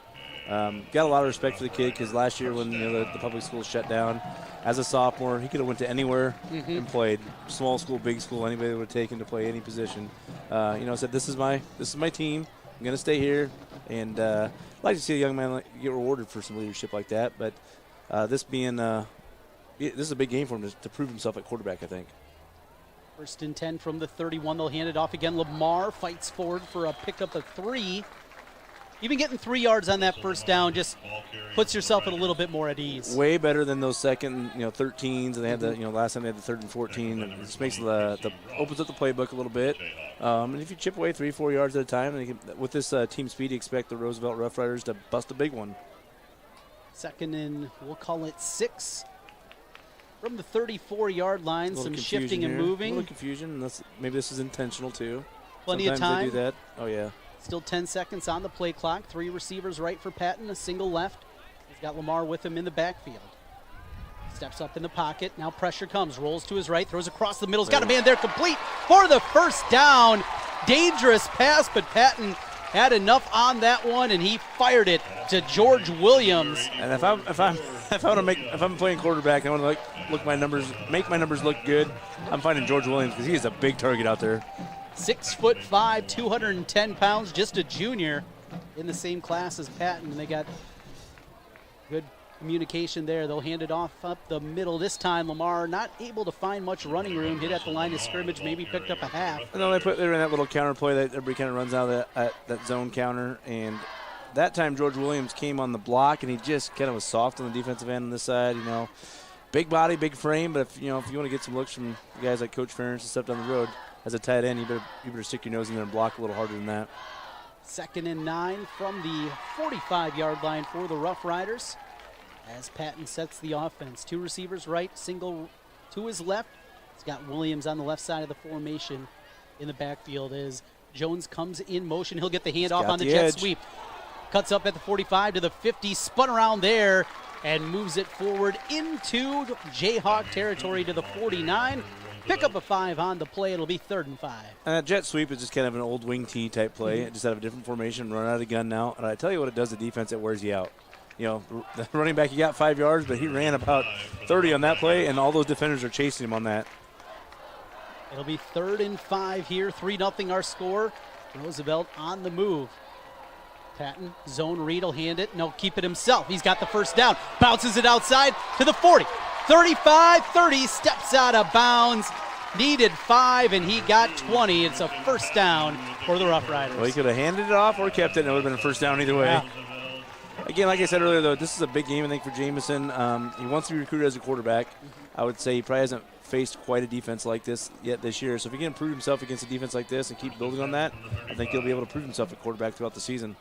Down to the 32-yard line. Here's a handoff to Lamar. Tries to fight his way through a tackle, but good, fundamentally sound bring down by Grayson Elsey. Good penetration there by the Urbandale line. It's probably the first time I've seen him tonight kind of blow up that offensive line of the Rough Riders. Loss of 2 on the play. It'll be 2nd and 12 from the 35-yard line. Rough Riders, though, into Jayhawk territory as we play 2:05 left to go in the first quarter. Rough Riders seem to be pushing the pace here a little bit. 3 receivers right, 1 left. In the backfield, Patton takes a shotgun snap, now steps up in the pocket. He wants to run to the 35, gets the corner 30, 25-20, steps out of bounds just shy of the 15. And that'll be good enough for a first down. That speed on the edge there Had the pocket, nobody open, tucked it. Good decision by Patton. Had a nice pocket, and actually what happened on that one, the defensive end here on our near side, this would be the right defensive end for Urbandale. He ducked his head inside. Big 79 here for the Riders did a great job sealing him off and gave Jamison the running lane. And we're going to get a neutral zone, yep. Jump out there. Rules different at the high school level if you're used to college or the NFL. Once you pass that line of scrimmage where the football is at the high school level, it's automatic 5-yard penalty. And they changed that a few years ago just to eliminate injuries and whatnot. In Browning with the offside penalty. That'll make it 1st and 5. Move the football to the 10-yard line. A minute 46 to play. And I don't even show a number 79 on my roster. Do you, Trent? No, don't have one. Rolling out, here's Patton.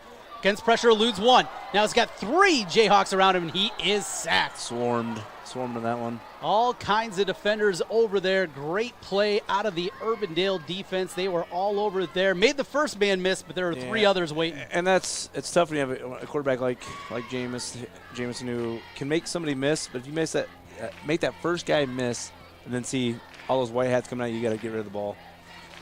That'll make it 2nd and 15, a loss of 10 on the play. Move it back to the 20-yard line now. And now the question is, do the Riders have a kicker to counter Urbandale, or is it 4-down territory? 0 for 2 this year for the Rough Riders in field goal attempts. 2nd down. Here is Patton standing all day again. Now going out to the right side of the pocket. Makes one man miss, but that is it. Maybe got a yard or 2 out of it as he's shoved out of bounds.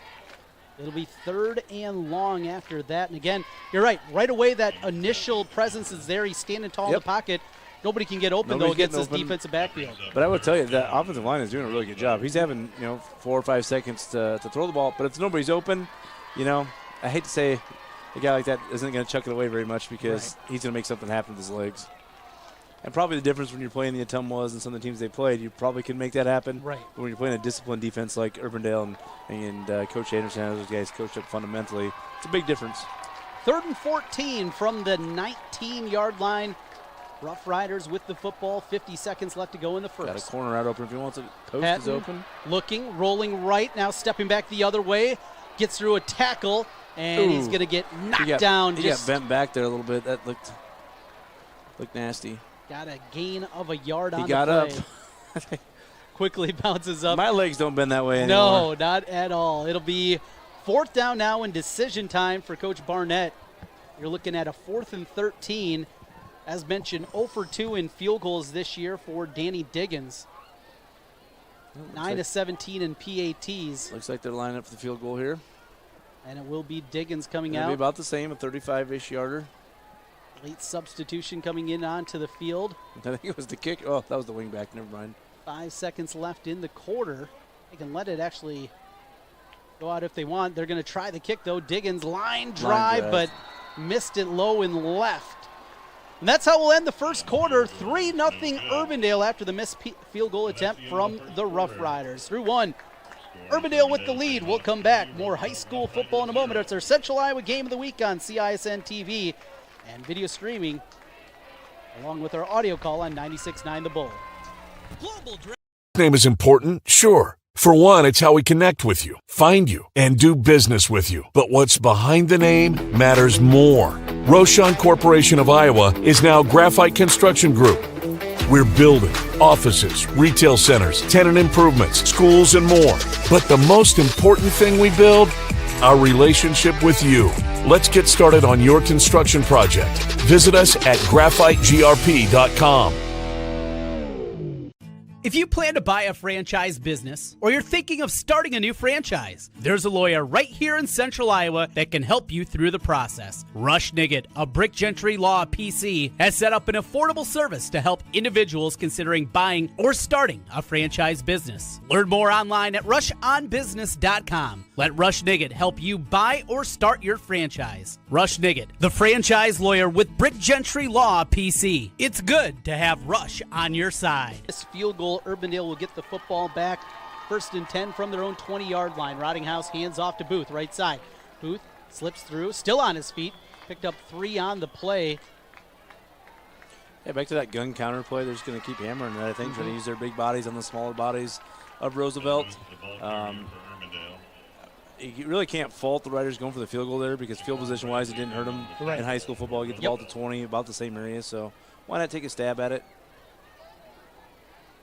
Mention the size of that offensive line. Looking at the left side, you got Hearn over there, both Jack and Hayden. Looking at 300 and 260 between those two. Saw Imsurovic earlier. He weighs in at 260. Ball knocked down out of Roddinghouse. I think if he caught it, it's going to be spotted right there at the 15. He probably should have let it fall to the ground. That's just a reaction play. You can't fault the kid, but if he could just bat that one down and let it fall to the ground, it would boy, that cost him about 7 yards of field position right there. It'll be a catch for Roddinghouse off his own pass, but a loss of 7. And it'll be 3rd and 15 from just past the 15-yard line. Need to get to the 30. Got a little update from Ankeny, a big one up there. 14-0. Ankeny leading Southeast Polk in the first quarter. Wow. Hawks off and running. Took that surprise loss in week 2 to Centennial.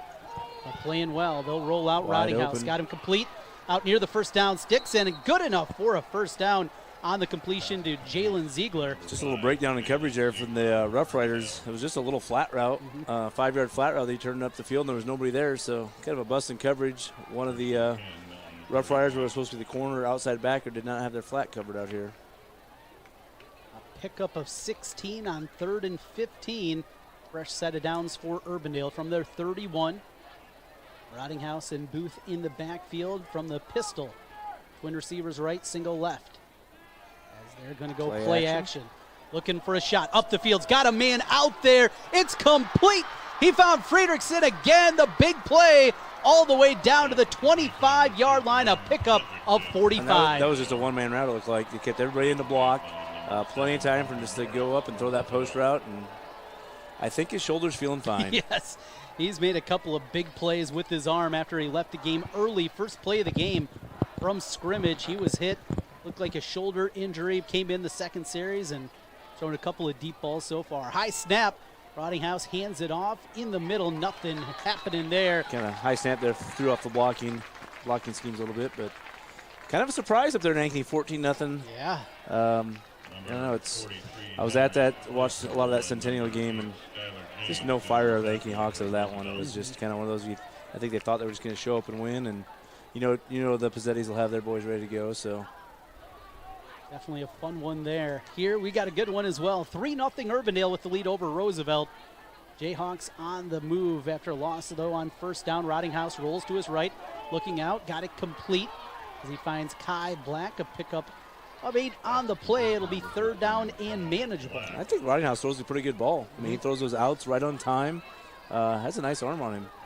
Yeah, he can spin it. Played a little bit as a freshman. Last year he was the starter as a sophomore, so a lot of experience, still just a junior.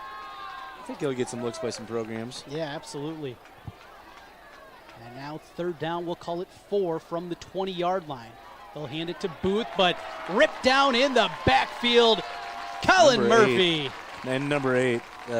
Helped out over there Skylar James and Colin Murphy knifed in there using their quickness. And that was a Skylar James, I think, blew it up initially. Colin Murphy hopped in there and cleaned it up. That'll make Daddy happy, right? Absolutely. 4th down and 8. This would be a 41-yard field goal. They're not going to try that. They're going to keep the offense out on the field as it'll be Roddinghouse working with 2 receivers right, 1 left. Doesn't seem to be much wind out there at all either, so that shouldn't be a factor in the field goal decision. 8:45 left, shotgun looking to the right. Going to take a shot, had a man out there, overshoots his receiver. Also a little bit behind the intended target as he was looking out there for Bo Carenza. And the guys up the middle had a little bit of pressure. They didn't, it wasn't any danger of getting sacked, but they got his hands up at right at the last minute. I think might have changed the trajectory of that ball a little bit. Not that they hit it, but just as a quarterback falling through, especially might be thinking about his shoulder a little bit. This already 8:39 left in the second. This game's flying by. The kiss of death from Adam Benz. You don't say those things out loud, Benz. Well, that's an old broadcast rule there. Looking at an 8 OT game now. Heading that direction. 3-0 our score. Urbandale leading here over the Rough Riders. And after the stop by the defense, the Riders will get the football back from their own 24. Jamison Patton from the shotgun. Going to hand it off to Lamar. Not much there as he's spun down right at the line of scrimmage. Yeah, I think those Rough Rider linemen are doing a good job initially with that hole opening up, but those, I tell you what, those Urbandale linebackers fly to the ball. They just fill those holes up fast. Rough Riders moving quickly here as they look over at the sideline for the play call. It'll be 2nd and 10 from the 24. Urbandale running more of a 4-2, 4-3 type scheme, a little bit different than Riders run. Put a man in motion. Zone read, they'll hand it left side, but hit in the backfield, and it'll be a loss. That was Peter Fantith, one of the leading receivers on the team, and his first touch of the night goes for a loss. I'm trying to see that right defensive is at number 10 over there on the right side. Right D tackle over there. Yeah, Grayson Elsey, he's made a couple of plays out there. He just blew that the whole left side of the Rough Riders lineup on that. He did an awesome job. Big kid, too, 6'2", 235. Wearing number 10 kind of throws you off. Yes. So it'll be 3rd down and 12 from the 22 for the Riders. Down by 3, playing in the second quarter. Patton in the pocket. Steps up, now delivers. Ball knocked down, incomplete. Good work there on the deflection, getting the hands up from Joseph Richer. And if he doesn't deflect it, I think he's got George Williams for the first down, right about the 35-yard line. He was breaking open. And the punting unit is going to come back out. I think Jamison Patton, he does have some poise in the pocket back there, letting things develop. I think it's a little bit of a product of Urbandale's just a really good defensive team and playing their assignments very well. Cole Norris will be in once again to punt it away for the Rough Riders. Back deep for Urbandale. Jack Wadier. Slow snap, able to just get that one away. As a fair catch is called for at the 44-yard line from Wadier. Yeah, snap was a little dicey there, but as you see on this one, this is kind of similar to that first punt of the game, though. Not a great punt. You saw that Urbandale return man here come up from the 39 and catch it. You come up 4 yards and catch it. If that ball hits, could have been a 12, 15-yard difference in field position. So good job there by the Urbandale return man. And they'll have that field position from the 44 as the offense comes back to work. 7:11 to play, second quarter. Urbandale 3, Roosevelt 0. Top 10 matchup here. Our Central Iowa game of the week. Spin through, and it'll be a loss on the play as Booth is shoved backwards. Whole host of defenders there. Number 69, the nose guard, got tremendous penetration. Again, looks like McGuire Dillon. That's a Hollywood name if I've ever heard one, right? McGuire Dillon. We've called his name quite a few times tonight. He's playing well. He did. It's a great penetration at that from the nose guard. He's the nose guard right in the middle of that 3-4 defense, so it all kind of starts with him. They called a loss of a yard. 2nd and 11 back to the 43. Rottinghouse to throw. He's got Kai Black complete to the 50s. Pushed out of bounds just shy of the sticks. It'll be 3rd and short. Another completion for Rottinghouse. He just spins it really well, Trent. I think they're very lucky to have him back from that first series injury, because he's been really the one that's moving the sticks on those out routes and the deep posts. Not a big kid, just 5'11", 170 pounds, but as Ben said, he can really spin the football. And he'll work 3rd down. They'll call it 3. To me, it looks like he plays bigger than 5'11", just out there in the field. From the pistol, looks to throw again. Rottinghouse rolling out to his right against pressure. Cross the middle, complete for the first down. He found Kai Black again. That's what Kai Black can do for you. Got an offer from Iowa State. Some people think he'll probably grow into a tight end, but just an outstanding athlete. Great catch there. Great throw and catch. He had Colin Murphy and a host of Rough Riders breathing down his neck. He's, like I said, just fit that in that little window, and that Kai Black showed tremendous hand strength on that one, right in the midst of traffic. 1st and 10 into Rider territory from the 39-yard line. Take the shotgun snap. Rottinghouse again. Pump fakes. Now rolls to his right. Looking for some help. Still rolling. Now going to tuck it. He's going to pick up 5. Good patience there out of Peyton Rottinghouse, waiting for something to develop. It wasn't there. Tuck it and get 5. Yeah, I think on that one the Riders just kind of sat back and were going to play the counter game that they've been running on first down so much. Only had 3 rushers, so really didn't have an edge rusher on that one. And good read there by Rottinghouse just to take what they give you. Take the 5 yards. 2nd and 5. It's nice to have a guy like that that's a junior that's played a full season, that has that presence of mind to make those plays. Rottinghouse, 2 receivers on each side of the formation. Play clock inside of 10. Shotgun, a little bit high. He's going to throw. Hit as he does. Got a man out there, but incomplete. He took another lick back in the backfield. He's still standing after that one, but that was great pressure there by the Riders, and just a lot of courage here to stand in there and throw that ball the way he did. Knew he was going to take one and still fired it a touch high. It'll be 3rd and 6 now from the 36. Need to get to just past the 30-yard line for a first down. When you think about it, it's, depending on where you get here, if you get half it, you might go for it on 4th down again. 5:50 to play, second quarter. Urbandale with the football and a 3-point lead. Man goes in motion. Here comes pressure. Rottinghouse able to spin out of it. Now out to the left, trying to get to the first down with his feet, and he does. I think he's a little bit short. Depends on the spot. You're right. Yeah, they gave it. Thought he had that left foot past the 30-yard line, but they're going to say that other foot stepped out about the 31. These are just kind of little things as the Rough Riders grow as a program. Jaquan Bradley came on an edge blitz there. He has him as dead in his sights. He has to keep that, we call it the upfield shoulder. If he keeps his head on the quarterback's upfield shoulder, he's got himself a sack. He just saw the big target and was going straight for that target. Just a little bit of discipline there by him. He had a huge sack. 4th and 1. Urbandale's going to go for it. Hard snap, and everybody jumped from Roosevelt. That's going to be a free 5 yards and a first down along with it. Again, just kind of one of those little discipline things as Coach Barnett builds the program here. He's going to point to those things in film session. If we take a good angle on the blitz, you have them 4th and, forever, you're going to have to punt the ball. Mm-hmm. You miss the tackle there. You jump off sides, turns into a first down. Timeout on the field, 5:39 left to play. Urbandale 3, Roosevelt 0. Back with more high school football here in a moment on 96.9 The Bull and CISN TV. If you're into sports cards, there's one place to go in Central Iowa. The Rookie Sports Cards in Clive. From current boxes and packs of sports cards, vintage cards, autographed helmets and jerseys, and the weekly bid board. Plus, you can cash in your old cards at The Rookie. Find it all at The Rookie Sports Cards in Clive, 9992 Swanson Boulevard, or online, therookiesportscards.com. Global Direct Mail and Marketing is the teammate your small business needs. Locally owned and located in Urbandale, Global Direct Mail and Marketing can help your small business create the high-quality print materials your business needs to succeed. Whether it's business cards, flyers, business forms, letterhead, calendars, or a mail piece to attract new customers, Global Direct Mail and Marketing is ready to go to work for you today. Save by working with the local small business that will go the extra mile to get you.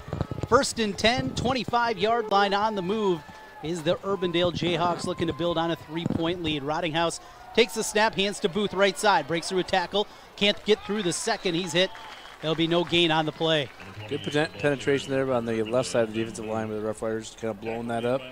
I believe that was our guy at the nose guard position there. Again, they're trying to pull those pullers around, and he once he gets that little penetration, it screws up all the blocking. McGuire Dillon again putting himself maybe in consideration for our Graphite Construction Group Hard Hat Player of the Game after this one as we hand out each and every week. 5:05 left, 2nd and 10. Rottinghouse rolls right, looks to throw. He's got a man out there, wide open, complete. First down and more to the 10, to the 5. Touchdown, Jayhawks. What a pass and what a move into the end zone from Urbandale. I believe we got number 2. And his top receiver, Graham Friedrichsen, on the score. 9-0 with the PAT pending. Yeah, there's a little flood right out there. They had one guy kind of in the short flat. Came right behind that 3-yard flat route and had him about 7 yards deep, and nobody was there. The number 1 receiver ran deep towards the end zone. He occupied the safety on that and created a huge hole there. Friedrichsen on the grab, touchdown Urbandale. PAT kick on its way, and it is good. 10-0 Urbandale over Roosevelt.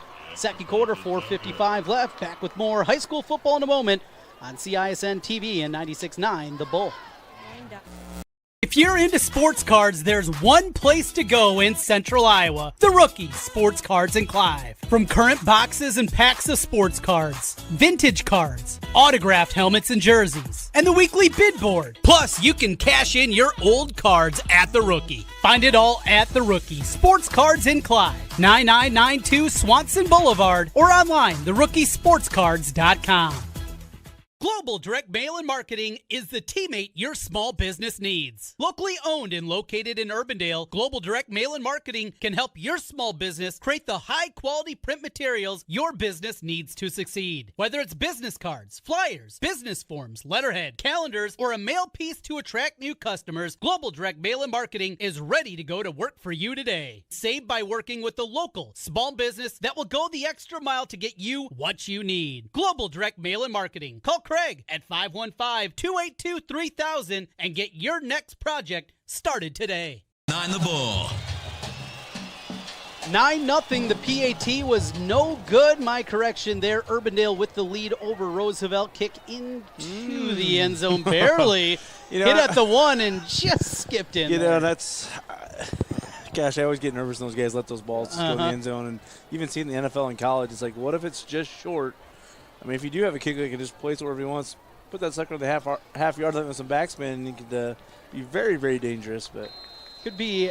It is an oblong object that they're kicking. You never know what kind of bounce it's going to take, and I'm right there with you, Benzie. I've thought that many, many times. Get over there, past. just catch the ball. Well, 4:55 left now, and it feels like a very important drive now, trying to answer for Roosevelt. Plenty of time in this game for the Rough Riders. No need to panic, but I feel like even if they don't get points this drive, they have to move the ball at least to midfield. Patton out of the shotgun. He'll hand to Lamar. Lamar trying to bounce it outside, breaks one tackle. He is spun forward after a gain of 4 to the 24-yard line. Good hard run there out of Russell Lamar. Yeah, it's just a little inside counter play, and if he sticks his nose up in there, north-south, I think he gets a little bit more yards out of that. But he used his speed, got the 5 yards. That's good. But I think he's going to break north to south a little bit quicker if he sticks his nose up in there. 5'7", 190-pounder, the running back. As Jamison Patton goes through his signals. He's got 3 receivers to his left, 2nd and 5. Play action, sets up a screen, incomplete, in and out of the hands of his intended receiver. So he was trying to get it out there to Jones. Ball was there. Jones just got to grab that, and he wouldn't have got a lot, but he would have got 2-3 yards. It would have put him in a little bit better position on 3rd down. 4:14 left before halftime, 9-0 Urbandale. I feel like at least a first down here is kind of critical just for the morale of the Rough Riders. Eat a little clock and give that defense a little bit of a rest. They've been on the field a whole lot here in the first half. 3rd down and 5 for Patton in the offense. 2 end receivers on each side from the gun. Steps up in the pocket. He's got a spy there. He is hit, though. Defensive lineman came back and made the play. Great work there, never giving up on the play. And it'll be a loss of 2. Yeah, they had Urbandale had Carter King, number 44, just like you said, spying right in the middle. Right when Jamison stepped up, there was nowhere to go. And like you said, those defensive linemen, you're taught once you're past the quarterback's level, almost like a screen or a draw, and you're rushing the passer, you retreat your steps and come back to where the quarterback's standing, and he was rewarded for his hustle on that one. LC gets the sack. He's played well tonight, number 10 for Urbandale, big defensive lineman. Here comes pressure again. This one not as good as it's going to be hit at the 43-yard line. Take a little bit of a roll, but he'll be down at the 46-yard line. So just a 22-yard punt. And great field position again for the Urbandale offense. Hopefully this Rough Rider defense isn't too tired. Like you said, they've been on the field a lot the second half. But let's look at the crowd here. Nice crowd from the Rough Riders. That's good to see. Definitely outnumbering the Urbandale crowd. Yeah. People really believing in this Roosevelt program, what they built. And as you said, great to see student section full over there on a beautiful Friday night for football. They'll pitch it out to Booth to the right. Hit in the backfield and ripped down. What a play there for Roosevelt. Coming through and making the play, Skylar James. He just read that play the whole way through. I don't think he was coming on a blitz, but he just came from his deep backer spot there and untouched. And that's what you got to do on that play. That time he broke down, put his head on the correct side of the running back, and took him to the ground. That's just the play the defense needed here. Loss of 7 on the rush. It'll be 2nd and 17. Now back up into Urbandale territory from their 47.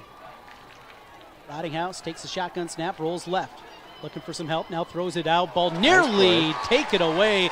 Tipped and deflected. That is number 9, Peter Vanthedek. That was number 3. Now check that. Jack Armstrong. Jack Armstrong there.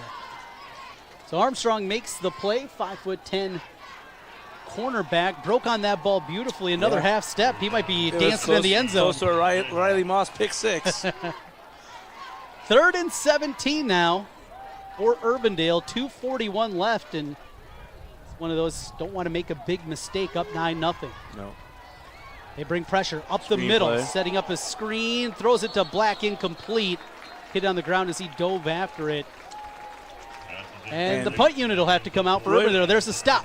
Good stop, and really from the Rough Riders standpoint, that helps them. That ball being incomplete, it was close. I do think it did hit the turf, but if that is ruled a catch, that's about 30 seconds in game clock difference. So, boy, they had it wired though. If it was the screen was wired, their little rocket screen in the middle of the wide receiver.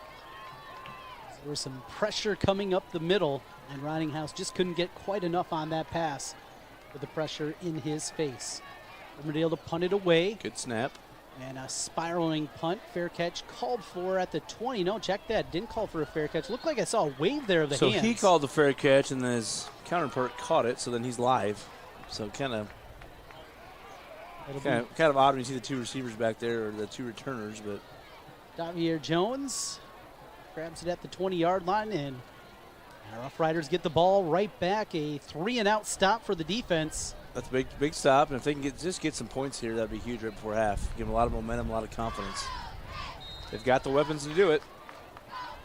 Patton and the offense trot out onto the field. Plenty of time, 2:22 left. Roosevelt with 2 timeouts left in the first half. Urbandale has all 3 of their first half timeouts. Patton out of the shotgun. He's got 2 receivers to his right. Going to throw out a quick screen, complete.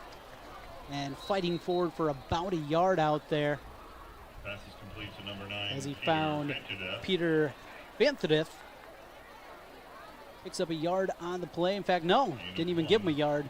It'll be 2nd and 10. Almost one, you might as well just drop that one and save yourself a little bit of time. But clock continues to roll, and inside of 2 minutes left here in the first half. The Riders might be milking a little clock here. Just don't want to give Urbandale the ball back and go down even further, too. Play clock down to 15. Patton from the shotgun. He'll take the snap and hand it off to Lamar. He is ripped down. The ball came out for a moment. They're looking for a face mask down there. I think what happened, our buddy number 42 in the middle, I think he just grabbed him by the back of the jersey and just yanked him down with his strength. It looked worse than it was, I think. Yeah. I don't know. It looked like he just grabbed him by the back of the jersey. I don't think it was a true horse collar, but kind of whipped him down, and when he hit the ground, the ball came out. A little bit surprised Urbandale didn't use a timeout after that play. It's 3rd and 9. Clock's going to tick down towards the 1-minute mark here of the first half. I say manager's a little old school. He likes to just have the lead and play possessions. Patton from the gun takes the snap. In the pocket, stands tall, now takes a shot across the middle. Boy. And the defender came in early. There comes the flag. There might be a flag there, just about a half step too early. Nice ball there, though. He was looking for Vanthedeth. Nice ball by Patton, but you see that, though, if you take that timeout, you see it a lot in the NFL, Trent, where, we're going to take a timeout, we're going to get the ball back, and then something like this happens, and, so that probably saved him, 25 seconds right there. 56 seconds showing on the second quarter clock. They're moving it forward. It's not a spot penalty. No. They were running out there.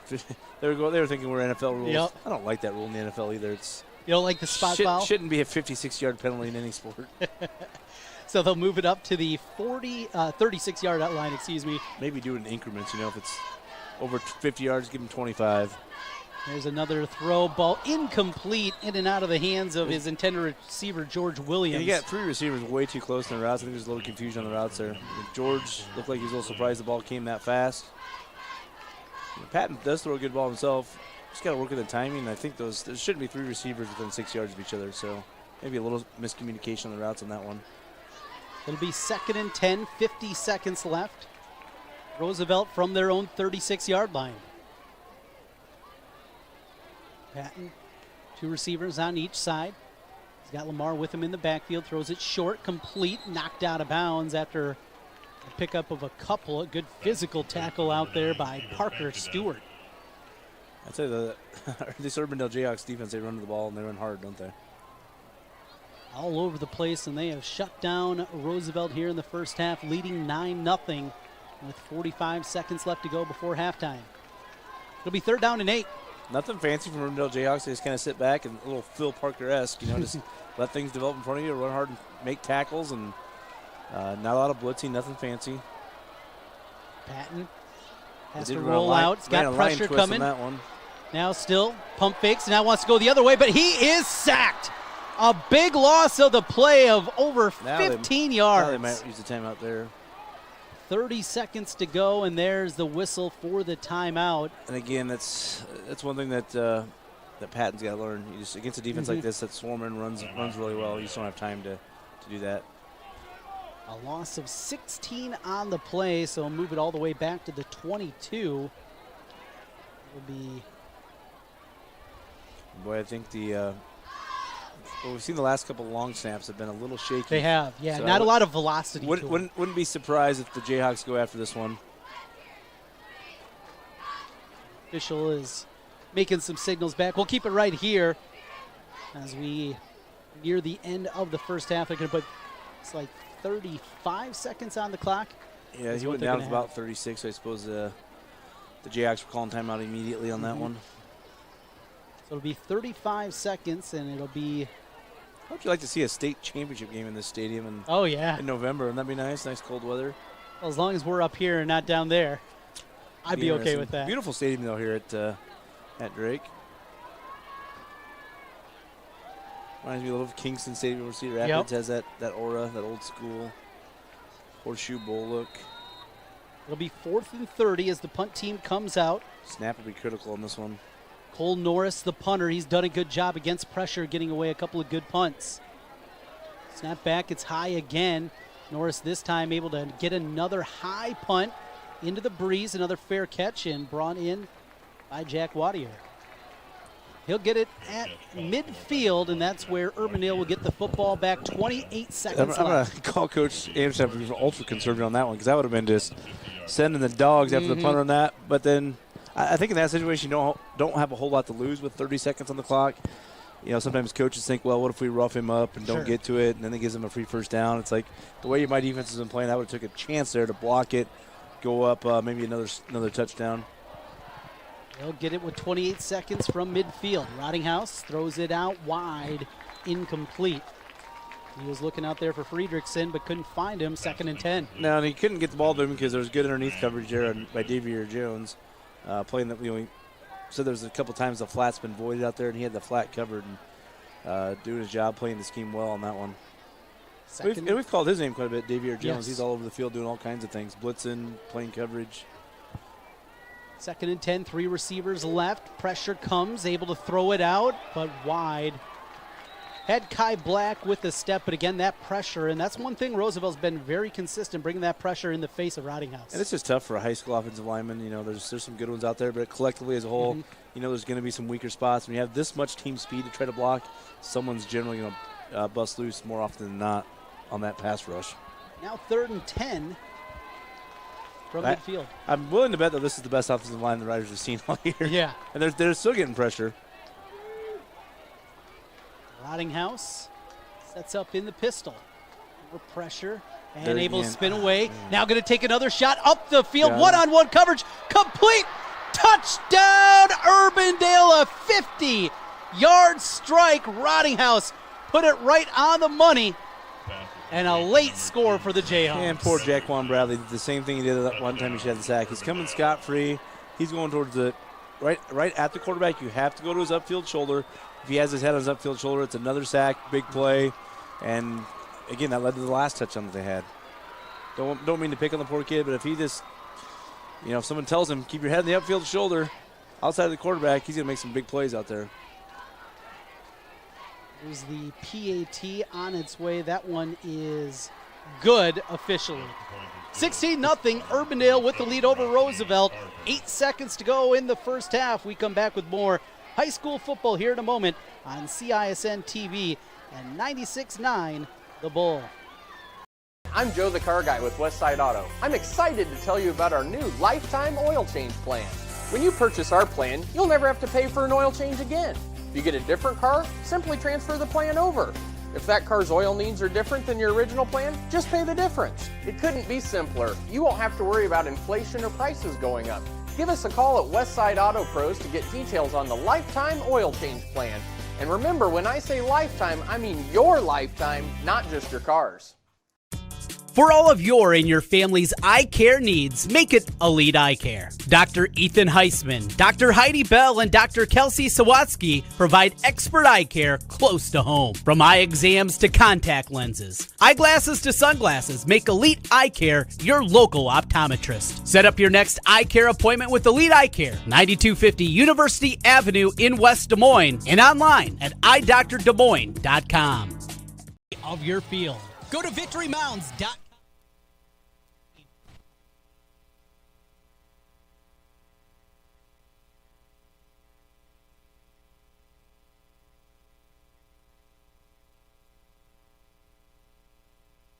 Yeah, 20-yard line, and that's how we will end the first half. Our score, Urbandale 16, Des Moines Roosevelt nothing. A late touchdown throw for the second time. Peyton Rottinghouse found Graham Fredrickson. This one a 50-yard touchdown toss, and after leaving early with a shoulder injury, Rottinghouse came in, and boy, he's throwing the ball well. I think he's been the difference maker in the game. You see, they've ran the ball well up inside, but on both long scoring, actually all three scoring drives, it was a big pass play. They got him down to scoring position. They were down there the fourth time and didn't score, but I think he's best. I think they're very happy he came back, bounced back from that injury, and after that first, the way he was holding that shoulder, man, I'm surprised he's back. But a lot of courage, that young man, to stick in the pocket. He's taking some shots too, even after that. 16-0 our score. Started with the field goal from Urbandale, a touchdown. They missed the PAT, led it 9-0 on the 24-yard touchdown pass to Fredrickson, and there, right at the end of the half, a 50-yard touchdown pass on 3rd and 10. Extra point was good, and it's 16-0 Urbandale leading Des Moines Roosevelt. And I saw, some of the Rough Riders staff, talking to the cornerbacks, after those plays. And it's so easy to, blame the secondary on big plays like that. But again, just going back to that, they've had some chances to have some pressure on the quarterback. They just do a little bit better technique, have their helmets on the upfield shoulder of that quarterback. There's some plays there to be made. Well, we're going to take a timeout here. We will get you some scores from around the area. Valley Waukee, our other game here tonight on CISN TV. That one, 21-3 as they near the end of the first half. We'll get an update in that Ankeny matchup with number 1 Southeast Polk. We'll take a look east as Dowling Catholics over at Iowa City High. Some of the other games of interest here tonight. When we come back, it's the halftime show presented by the Urology Center of Iowa. We'll come back on the other side with more. You're listening to high school football on 96.9 The Bull and video streaming on CISN TV.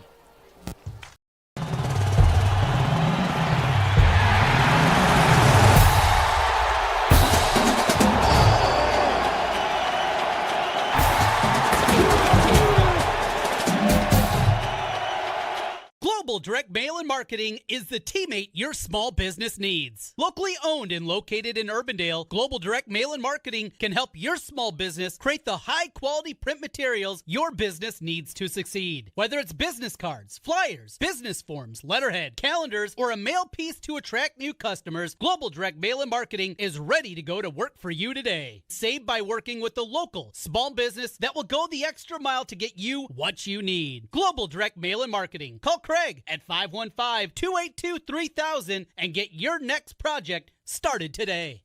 Holt's Plumbing and Heating continues to be one of Central Iowa's fastest growing plumbing, heating, and cooling companies. I'm proud of what we've accomplished at Holt. Our team is leading the way in providing the latest in home comfort solutions, and we have fun doing it.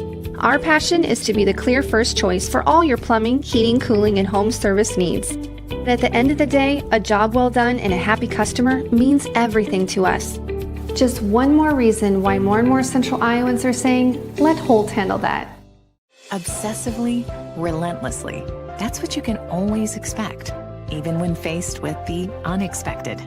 It's a service we take seriously, providing comfort in the rain, tools to help you save, a helping hand along the way, and from a safe distance away, delivering the energy you need while going the extra mile. Regardless of the times, our team remains committed to you.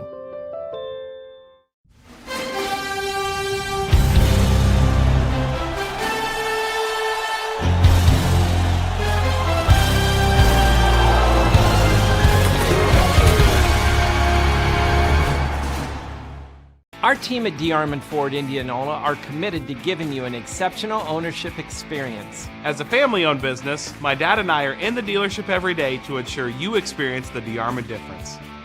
Our core values of hard work, honesty, trust, and integrity are what we build our business on. Experience the difference at the all-new DeArmond Ford Indianola, where you'll actually enjoy doing business. The all-new DeArmond Ford Indianola, DeArmondFord.com. Central Bank is proud to support the unmatched spirit of sportsmanship and hard work exemplified by our local athletes. We're fans of high school sports and the way the big game and hometown team rally a community. Best of luck to all of today's competitors. Play hard, have fun, and make something great happen. Central Bank, member FDIC.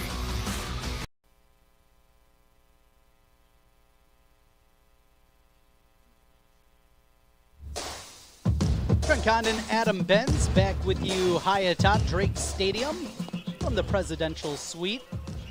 Well, Benzie, first half that Urbandale leads 16-0 here. Certainly plenty of bright moments for Roosevelt, but certainly the story I thought was what we saw out of that Urbandale defense, so fundamentally sound in slowing down Jamison Patton, not letting him get comfortable. Even when he had time in the pocket, wasn't able to run around like he normally has. And it's just great pursuit by the Urbandale defense. We talked about on the onset that Coach Sam Anderson team is going to be really well coached. The little things, the fundamentals. Not saying that Coach Barnett's not doing a good job. I seen on the other side where there's a couple little things. If they would keep contain on the quarterback, put your head in the correct side, probably 2 big sacks there would have wiped off 2 touchdowns off the board.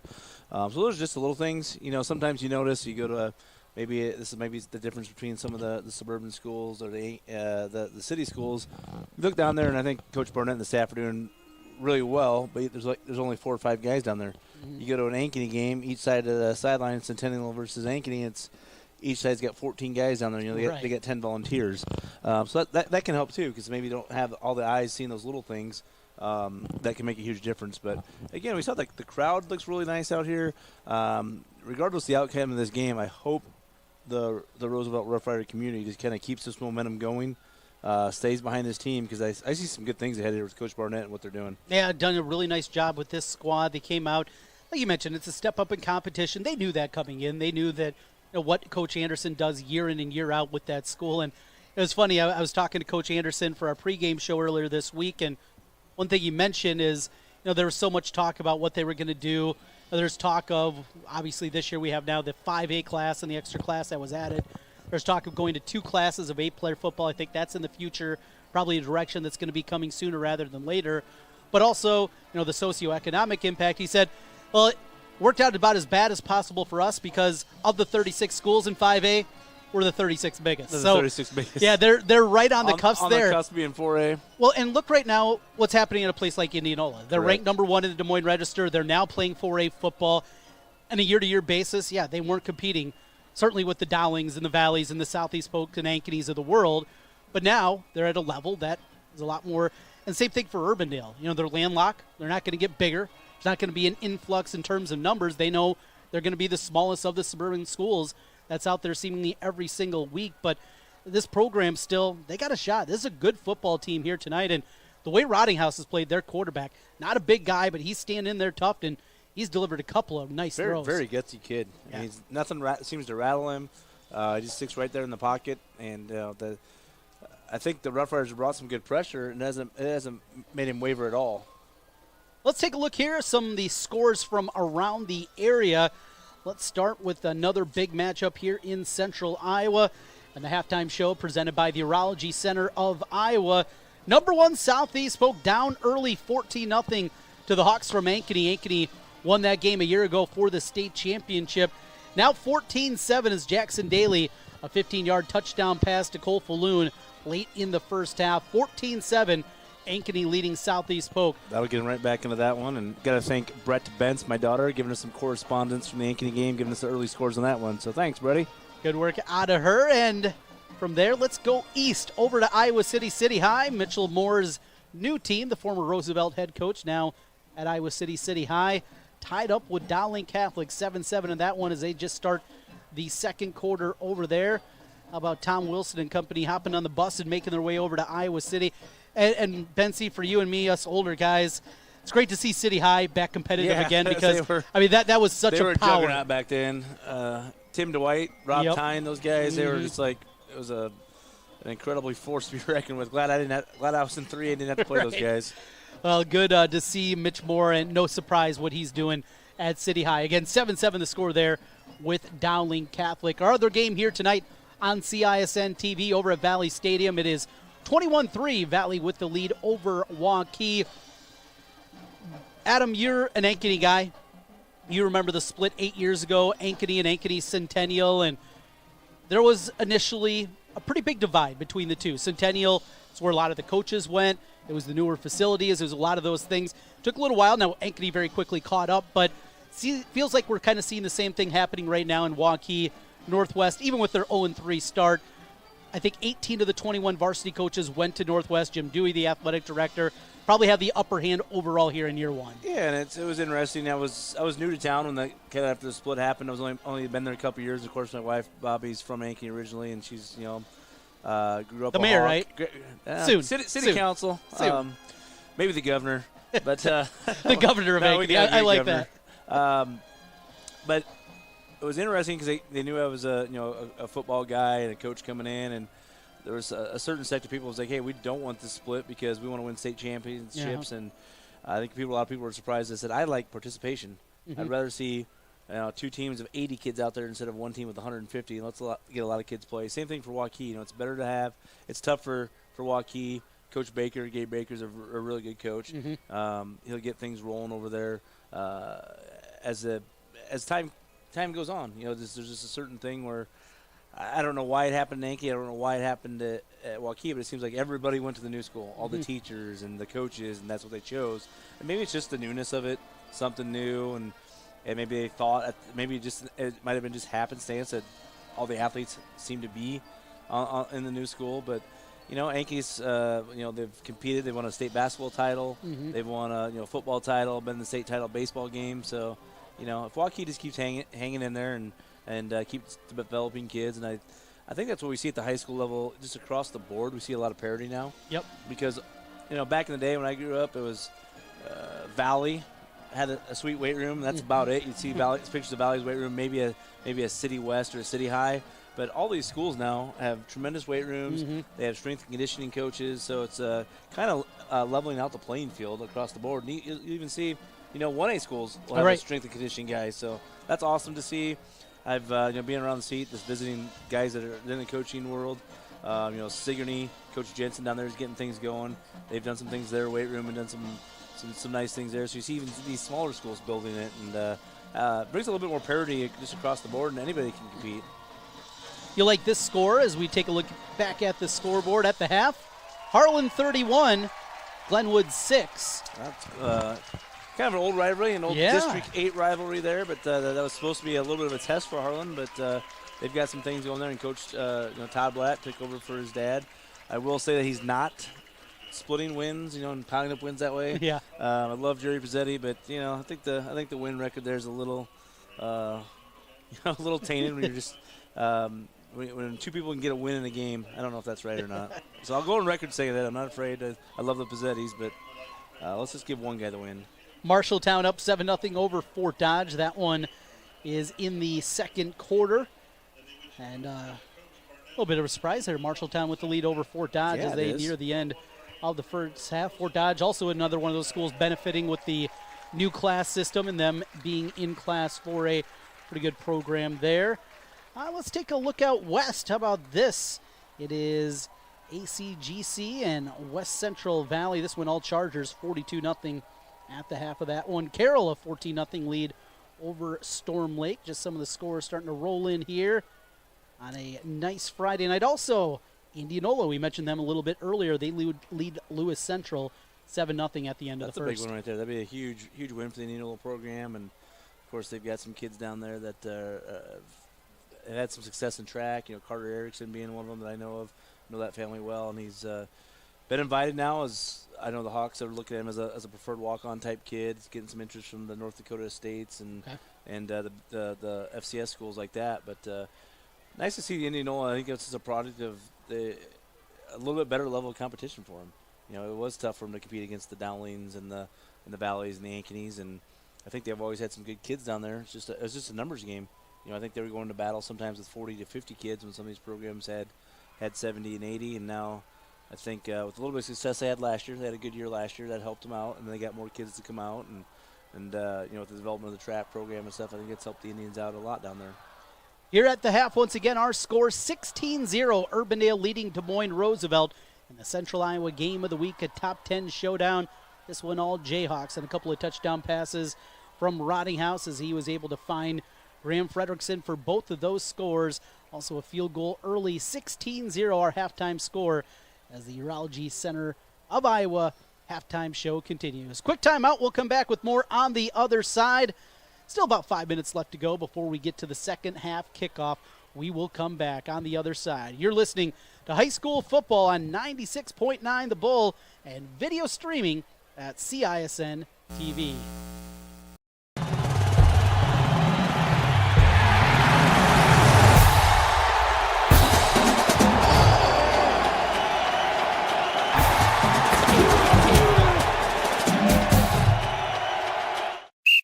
Guys, are you looking for an excuse to watch football all weekend long? Then schedule your vasectomy with the Urology Center of Iowa. The Urology Center of Iowa offers nitrous during your vasectomy, cutting-edge technology to help you relax during your procedure. Make the call to 515-400-3550. That's 400-3550 or online at iowauro.com. Vasectomies with the Urology Center of Iowa. And tell them you heard it on KXNO. Why do businesses succeed? The Better Business Bureau sees the traits of successful businesses every day. It's not easy, but it is simple. The BBB fosters trust between Iowa businesses and consumers. Visit bbb.org. Shop WaukeeChevy.com. Schottenkirk Chevy Waukee has over 375 pre-owned vehicles. All makes, all models. Inventory changes daily. WaukeeChevy.com. Global Direct Mail and Marketing is the teammate your small business needs. Locally owned and located in Urbandale, Global Direct Mail and Marketing can help your small business create the high-quality print materials your business needs to succeed. Whether it's business cards, flyers, business forms, letterhead, calendars, or a mail piece to attract new customers, Global Direct Mail and Marketing is ready to go to work for you today. Save by working with the local small business that will go the extra mile to get you what you need. Global Direct Mail and Marketing. Call Craig at 515-282-3000 and get your next project started today. Holt's Plumbing and Heating continues to be one of Central Iowa's fastest growing plumbing, heating, and cooling companies. I'm proud of what we've accomplished at Holt. Our team is leading the way in providing the latest in home comfort solutions, and we have fun doing it. Our passion is to be the clear first choice for all your plumbing, heating, cooling, and home service needs. And at the end of the day, a job well done and a happy customer means everything to us. Just one more reason why more and more Central Iowans are saying, let Holt handle that. Obsessively, relentlessly. That's what you can always expect, even when faced with the unexpected. It's a service we take seriously, providing comfort in the rain, tools to help you save, a helping hand along the way, and from a safe distance away. Delivering the energy you need while going the extra mile. Regardless of the times, our team remains committed to you.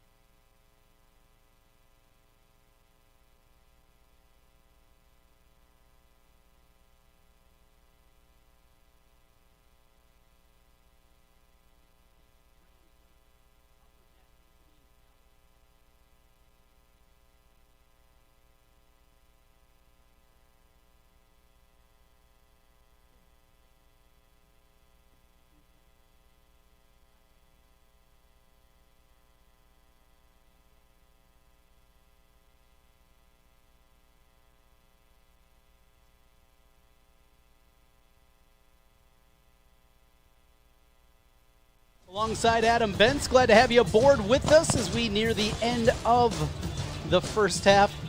So Monday night, Benzie, I'm watching Monday Night Football. I flip over to watch the side show that was Peyton and Eli talking about the game, and one of the most interesting things that I heard them say, halftime adjustments.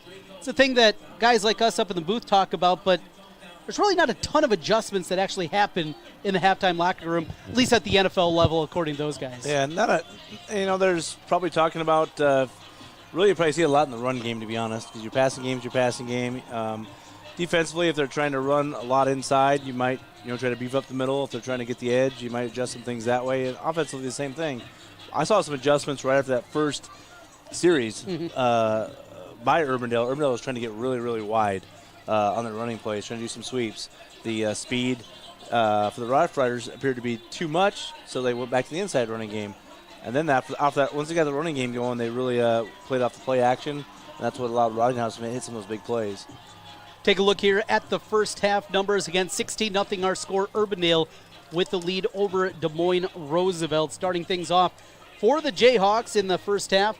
Leading the rushing attack, it was Benjamin Booth, 8 carries for 24 yards. Rodinghouse goes 8 of 15 for 137 yards and those 2 touchdowns. 4 catches for 111 yards and the 2 scores for Graham Fredrickson of the Jayhawks. On the other side for Des Moines Roosevelt, they were led in the first half.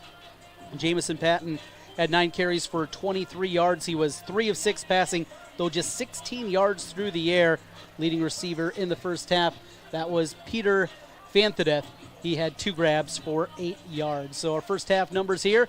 The Urology Center of Iowa halftime show, and Jamison Patton now, he's been held in check, but he's got to find some receivers out there. Yeah, receivers need to get a little separation. He's had a lot of time. I think the offensive line has done a great job of giving him some time. I just haven't seen a lot of separation from the receivers.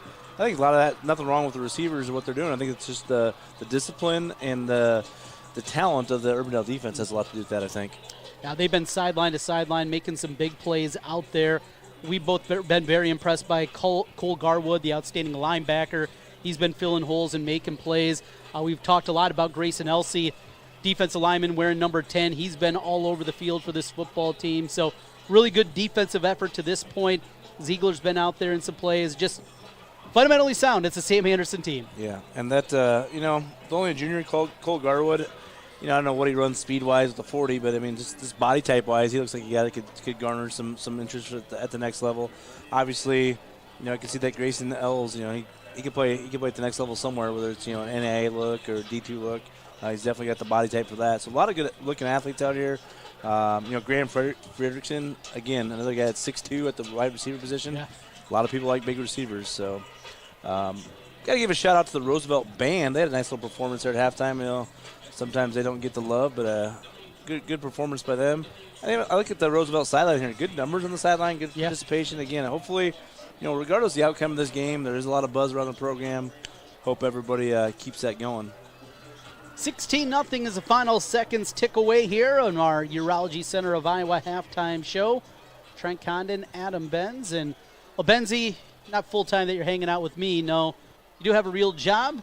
Tell us a little bit about what you do with Charterhouse Real Estate. Well, Charterhouse Real Estate, we've been very busy this year. Yes. Real estate's been pretty hot.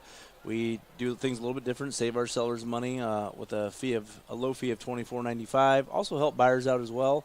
But it's been a great year to be a seller. Things are moving fast, helping out a lot. Had 7 closings the last couple weeks, so it's been pretty busy. But it keeps us on our toes. And then I got two girls playing fall softball now, Bears playing flag football, so it keeps us really busy. And I just got word from Raccoon River Park.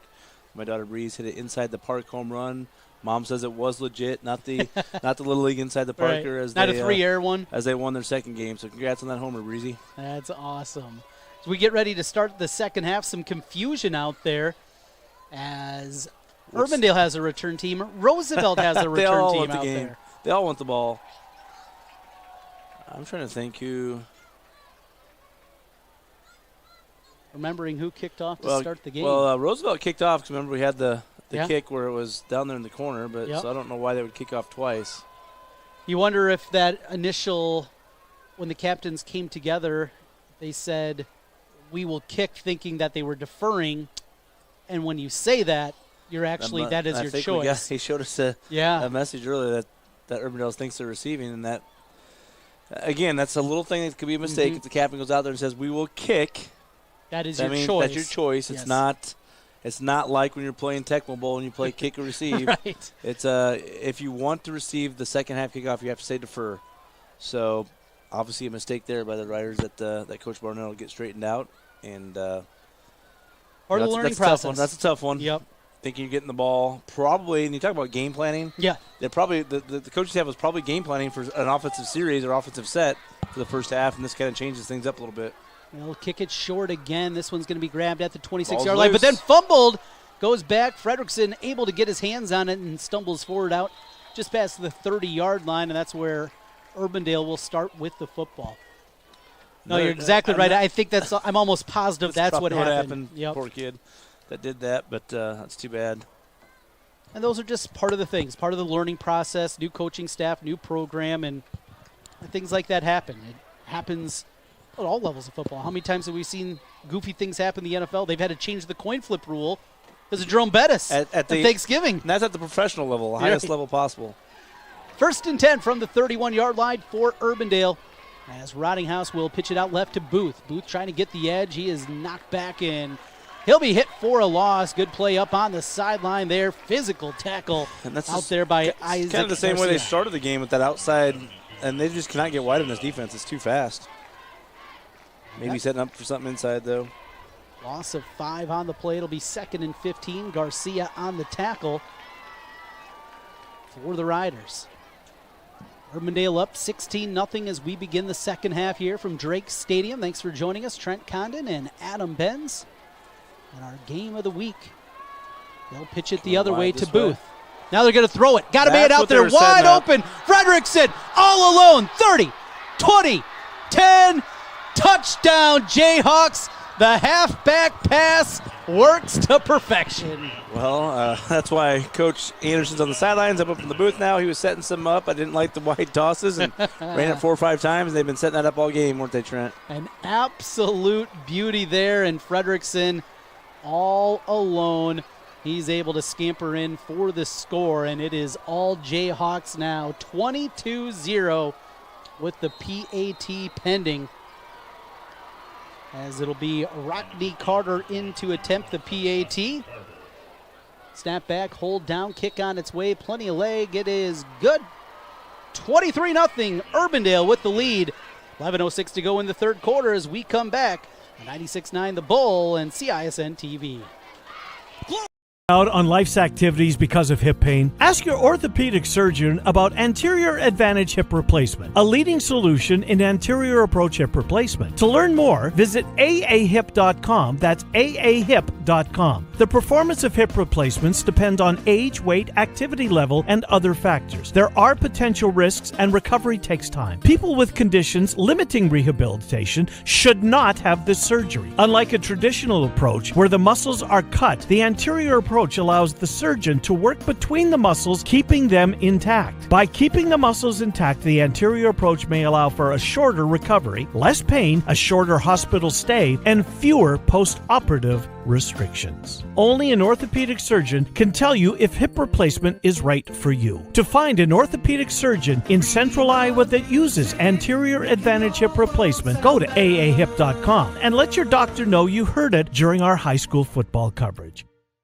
Aiden Marks, and now Roosevelt will get their first shot with the football, down 23-0 to Urbandale. Rough Riders thought they were going to start the second half with the football. That didn't happen. Second play from scrimmage, they give up the halfback pass touchdown, and now looking up at the scoreboard, down 23-0. Jamison Patton got to come up with just a little bit of magic now. Yeah, and it's, the game's not technically over, but this is still a way for these Rough Riders to improve. Work on some things here, maybe get Patton a little bit going here in the passing game. It's nice he's going to run the first play. As he runs it to the middle, ball came out. I think they're going to call him down. Yep, officials came in right away, say he was down before the ball came out. Maybe he got a half yard on the play. It'll be 2nd and long for Des Moines Roosevelt.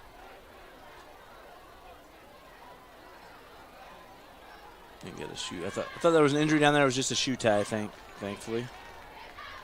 As Lucas Pullman getting locked back up with the sneaker. The cleat down there, Drake Stadium and the artificial turf. It'll be 2nd and 10. Patton from the gun, 2 receivers right, 1 left. They'll set up another run for him. Tried the left side, nothing there. Cuts it back to the middle. Spins forward for about 4. And there it'll be 3rd and 6 after the rush from Patton. 16 yards through the air in the first half, 28 yards rushing. Kind of surprised, two run plays with him right there, back to back, but maybe trying to set something up. It'll be 3rd and 6, 3 of 6 through the air to this point for Jamison Patton. 2 receivers on each side of the formation on 3rd down. Patton in the pocket.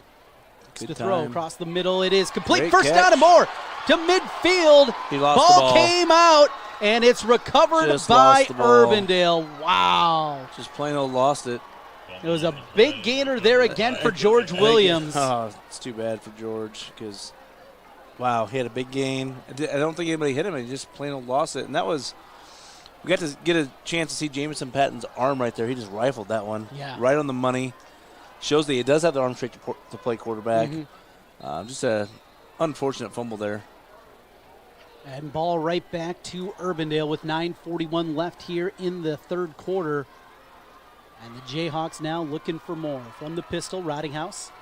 He's going to keep it himself on the zone read. Goes right side, he's got 5, make it 10 as he fights forward to the 40-yard line. Double team tackle there, but Rottinghouse showing a little physicality there with that run. Check that. That was Sturdivant who was back in the game. We saw him earlier when Rottinghouse left the game with an injury, and now Sturdivant back out there. 23-0. You wonder if it has something to do with that early injury or just trying to get the sophomore a little bit of work. Yeah, I think at this point they might feel like the game's in hand, so why not give the sophomore a little bit of work. Long road ahead here. Urbandale probably has some aspirations down the road in the playoffs and whatnot, so let's get this guy a little bit of experience, and Rottinghouse is going to be the guy that takes Urbandale forward though if they're going to go anywhere in the playoffs, I think. Benjamin Booth on the carry. He's hit right at the line of scrimmage. Another great play by McGuire Dillon. He's been outstanding up front, playing that nose position for Des Moines Roosevelt. He's been the disruptor this point. It's 3rd down and 3. 3 receivers to the right side. Ball gets away for a moment. Snap. Sturdivant, he's going to be hit and brought down. It's a sack in the backfield. Colin Murphy with the tackle for loss. And on that one, Colin did a good job. We talked about it before about keeping your head in the upfield shoulder. Quarterback tried to give him a little move, and obviously it was aided by the bad snap, but that was a great technique by Colin on that one, and that's what we need to do on those plays. A loss of 10 on the play, and that'll force an Urbandale punt. Just inside of 8 minutes left in the 3rd. Still a 3-score game here if Roosevelt can get something going offensively, down 23-0 in the 3rd quarter. One on its way, another lefty boot. That one a line drive spiral, grabbed at the 17-yard line. Out to the middle, to the 30, upended there. Three flags come flying in from all over the place on the punt return from Lucas Pullman. I didn't see nothing there too vicious, but somebody saw something. Right. 3 of them saw something as 3 flags came flying in. Right in the same spot. Yeah. And you're exactly right. It had to have happened if 3 of them come down. Yeah. I think it must have been a little vicious. That's too bad, too, because they had a good field position to start off with. Now it's going to block the basket and set them back. Instead of starting at the 34, they're going to be way back inside the 20 now. As they walk it back, they'll mark it right at the 20-yard line. Right at the 20. This will be 10 yards from the spot, so it'll be 1st and 10 from the 20 for Roosevelt. They get the football back. Jamison Patton, 2 receivers right, 2 left. He's got Lamar with him on his right hip. Now puts Lamar in motion, set up a quarterback run.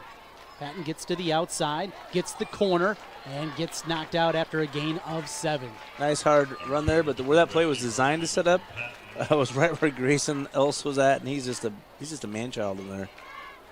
He is all over the place. That number 10 throws you off. It's 6'2", 235. Just stout in there.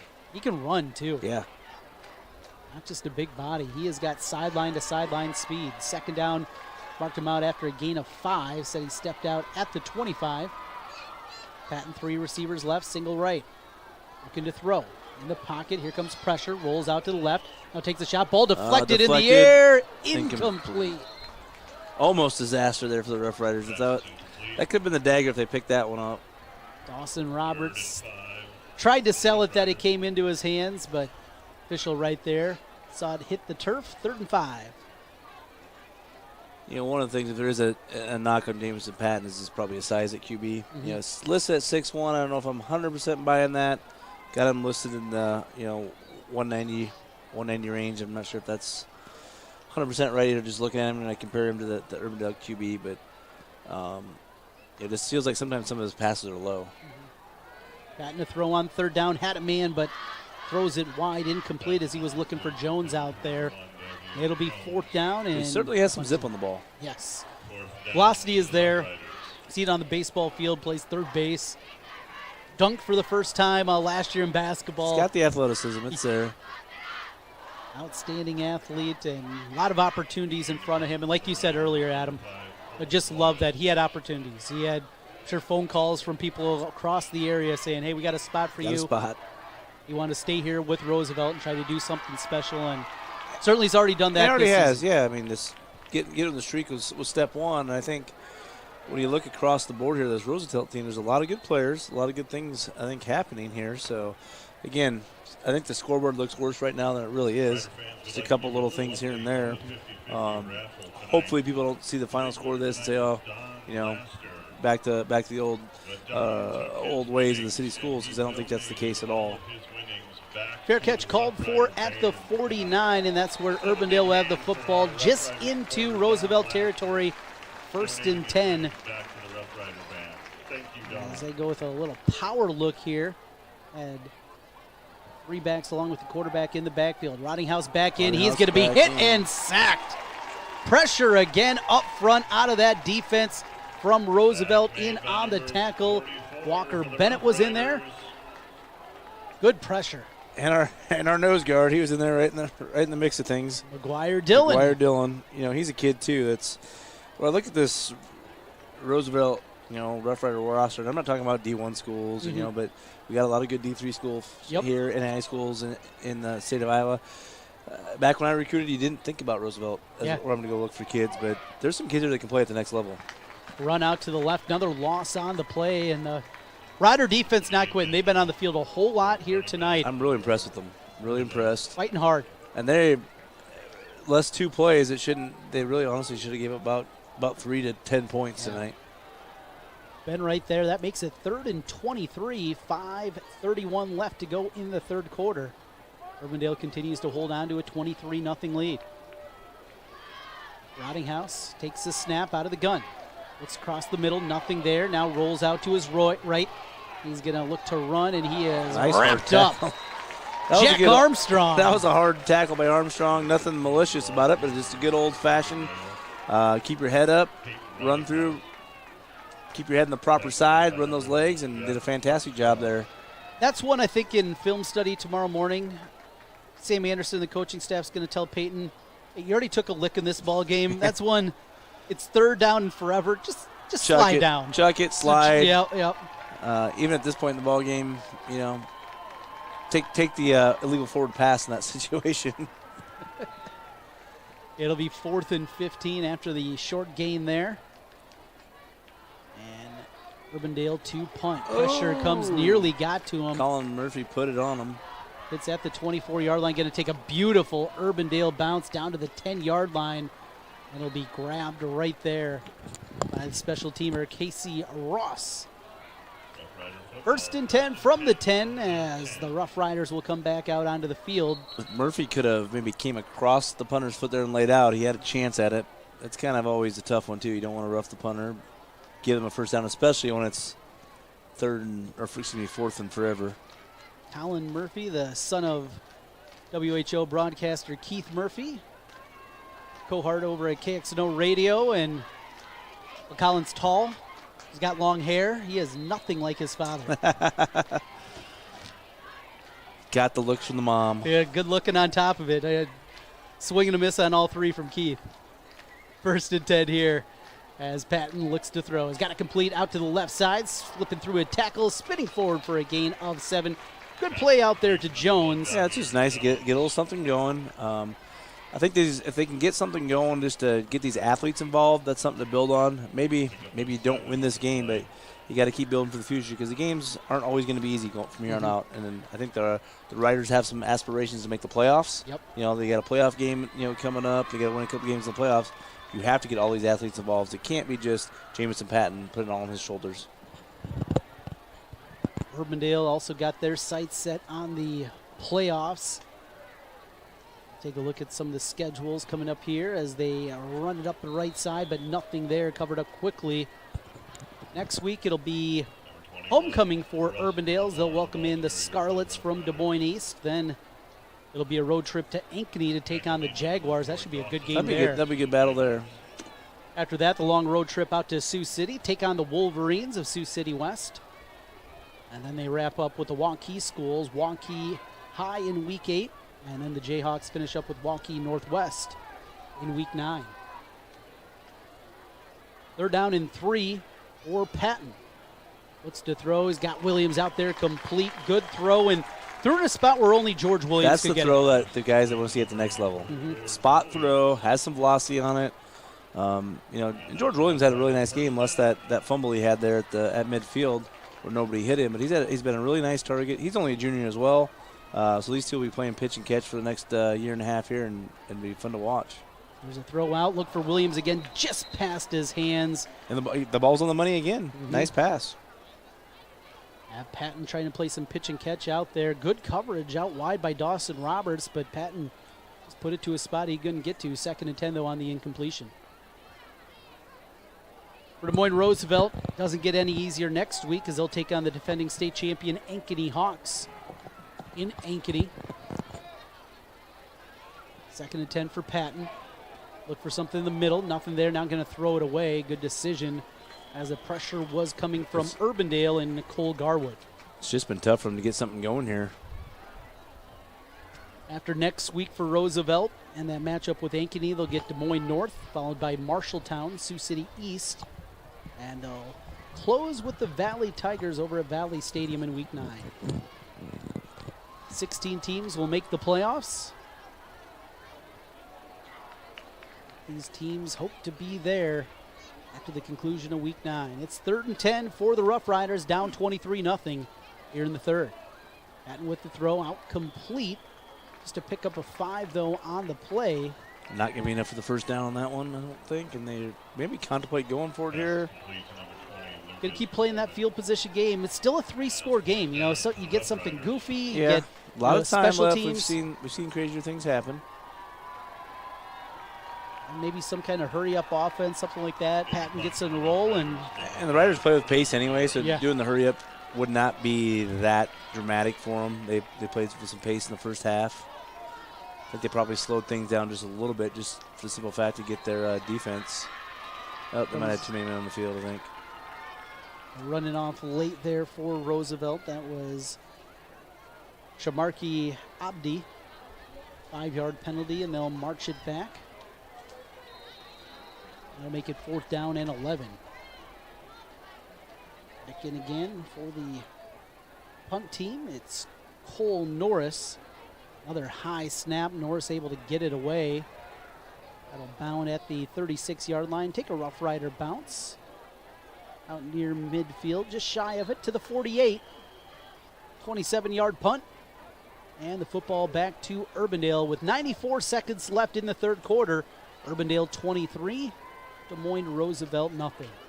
For the non-mathematicians, a minute 34 is 94 seconds, right? You nailed it. That's probably the best in the business right there, Benzie. Helping everybody else out there.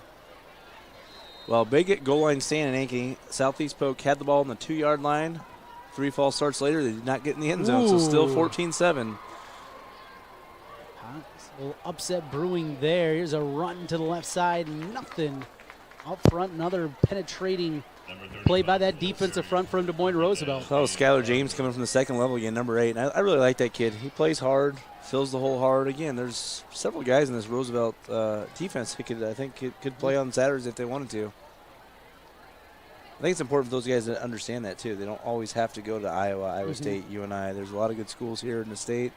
You know, we got Morningside College. We've got Grandview right in our backyard. They're always competing for the NIA national title. So, Nottingham's cross the middle. It's got to be it out there. Touchdown, Jayhawks. It's Kai Black dancing into the end zone. 48-yard touchdown strike. Third of the night for Peyton Rottinghouse. And that was a rocket. He hit that one right on the rope. And really had not seen a whole lot from Kai Black tonight, you know, but they kind of fell asleep on him that one. And he does have some speed. Showed some good hands on that one, and that was a big play. 29-0 Urbandale as they set up to attempt the PAT. On to attempt, it'll be Rockney Carver. Lefties got plenty of leg, and it is good. 30-0 Urbandale all over Des Moines Roosevelt. Back with more here in a moment. You're listening to High School Football. Aggressively, relentlessly. That's what you can always expect, even when faced with the unexpected. It's a service we take seriously, providing comfort in the rain, tools to help you save, a helping hand along the way, and from a safe distance away. Delivering the energy you need while going the extra mile. Regardless of the times, our team remains committed to you. Guys, are you looking for an excuse to watch football all weekend long? Then schedule your vasectomy with the Urology Center of Iowa. The Urology Center of Iowa offers nitrous during your vasectomy, cutting-edge technology to help you relax during your procedure. Make the call to 515-400-3550. That's 400-3550 or online at iowauro.com. Vasectomies with the Urology Center of Iowa. And tell them you heard it on KXL.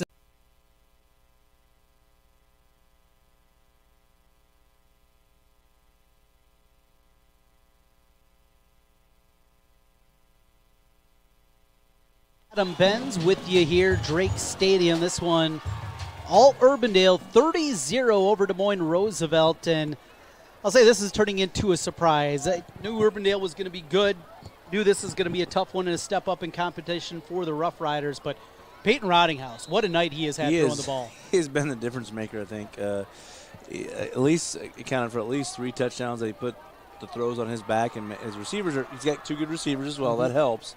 But, boy, he's made the throws when he's had to. And, you know, the Riders are not a bad team. So I don't want people to look at this score and think, man, it's as expected because it's Urbandale versus Roosevelt. This Roosevelt team has a lot of good athletes. They're just not used to big games like this. Yeah. You know, Urbandale, Sam Anderson, that goes right down the coaching staff. Sam Anderson's been in plenty of games like this in his career. Jared Barnett would still be considered, you know, a young coach in those terms. So it's a learning process for him too. But don't give up on these Rough Riders. A lot of good things happening here. Incomplete. Patton looking across the middle off the hands. But that's just another example right there. He had his guy open, hit him in the seam. You got to make that catch, move the change. You know, there's just been several little things like that. If they turn those things around, that's what they take their program to the next level. It'll be 3rd down and 7 for the Rough Riders. 24 seconds left to go in the 3rd quarter. And there's several key players, looks like, in this Rough Riders team that are juniors, sophomores. Yes. They're getting some playing time, so that's big too.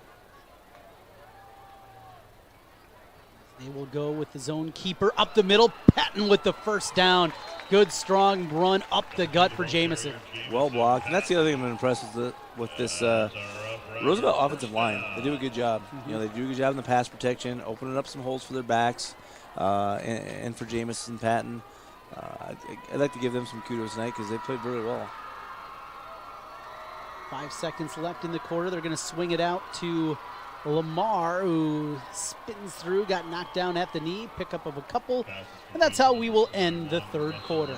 Urbandale 30, Roosevelt nothing. The 4th quarter coming your way next here on 96.9 The Bull and video streaming at CISN.TV. Plumbing and Heating continues to be one of Central Iowa's fastest growing plumbing, heating, and cooling companies. I'm reminded of that every day as I see our fleet of vehicles in all shapes and sizes head out to help customers in need. We work hard to keep our vehicles clean and in good shape. Some are customized with great ideas, and some maybe not so much. But at the end of the day, a job well done and a happy customer means everything to us. Just one more reason why more and more Central Iowans are saying, let Holt handle that.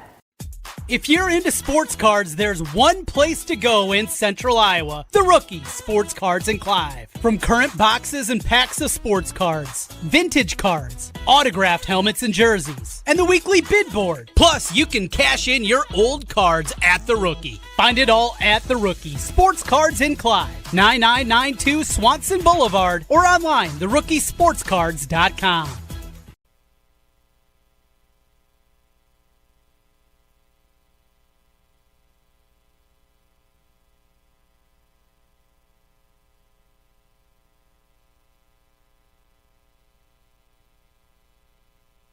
Roosevelt with the football, down 30-0 to Urbandale. Run out to the right side for number 21, Russell Lamar. Picks up a couple. Nice little speed option play. In the last couple plays, we see the Riders just picking up 3 or 4 yards here, trying to get a little confidence, I think. I think they're not really playing to come back in this game to win, but got to chip away, find something to work on for next week. 3rd and 2 from their own 43-yard line. Need to get to the 45. 2 receivers on each side for Jamison Patton. On the shotgun. Zone read again. He's going to keep it. Looking to the right side. Breaks free of 1, but there's a host of defenders out there.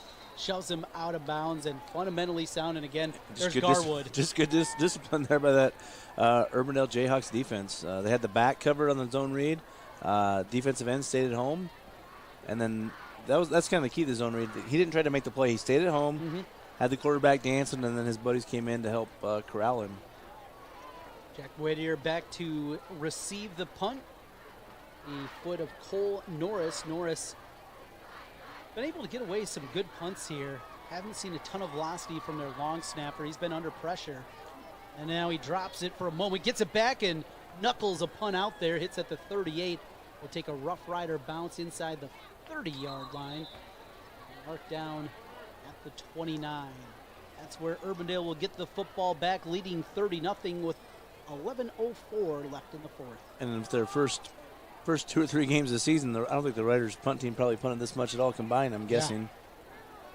Yeah, looking at the numbers coming in, Cole Norris had just 8 punts all year. Probably got more than 8 tonight. He's got to be nearing that mark tonight, so his legs getting a little bit of a workout. From the 29-yard line, that's the offense back out in the field for Urbandale. Still got Rottinghouse in there, it looks like. And they're going to hand it off to the right side. There's a big hole out there near a first down. Nope, Rottinghouse is not in there. And a new ball carrier in, that looks to be Gabe Carver, a sophomore. Got Sturdivant back in at quarterback, I thought. So it's Jordan Sturdivant back out on the quarterback position. He came in early in the football game after an injury to Peyton Rottinghouse. Rottinghouse, though, came back right into the game. They're going to line up under center, and they're going to try to sneak it forward for the first down. And looks like they got enough for the first. That forward momentum didn't get much, but he didn't need a whole lot either. That just past the 39-yard line. That'll be a first down for the Jayhawks. First down, Urbandale. Clock running, 10:15 to play in the 4th quarter. Urbandale 30, Roosevelt 0. Good sign is the student section still up. They're still supporting their guys here on the Riders side, so that's a good sign. I like to see that. And off to the right again, trying to bounce outside. Flag comes in. Yeah, we got a little hold there on the edge. Good tackle in the open field for Roosevelt. Skylar James on the tackle.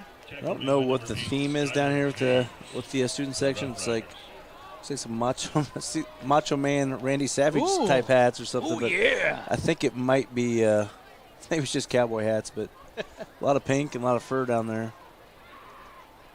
That's good, though, to see that the kids are having some fun with this and building some camaraderie that way. Hold will move the ball back for Urbandale to their 28-yard line. It'll be 1st and 21. Carver in the game, a sophomore. This is a chance for Urbandale to get some work with their second unit. Sturdivant, the quarterback, another sophomore. Put a man in motion. High snap over his head as he covers it up. A little high, it did hit his hands, and they had kind of that jet sweep motion going with it. I think he was going to try to worry about the fake there, but a little bit high. I think the quarterback should have handled that one, though. Loss of 10 on that one, so that'll make it 2nd and 31. Now from the Roosevelt side, don't get any personal fouls, any penalties. They've been playing very well all night. They haven't done anything like that, but just no late hits or anything. You got the offense right where you want them. We'll roll out. Sturdivant looking to throws. Got a man out. Complete past the 30-yard line. Be able to find Jalen Ziegler. Number 5, Jalen Ziegler. That was a nice ball by Sturdivant on the rollout pass. He threw that very well. Ziegler, talk about at the top, a very good baseball player. He's a speedster for that great Urbandale baseball program. See a lot of these two-way players. Love the multi-sport athletes, too, even at the big school level. Yeah, it's nice to see. You don't see that a lot anymore, but sometimes at the big schools with these tremendous athletes, you see it. That's what we were talking about before. And I think that's like Murphy over there. there. Man, Colin Murphy on the offsides. Instead of 3rd and 18, it'll be 3rd and 13. Didn't give him a first down, but now it puts him within striking distance.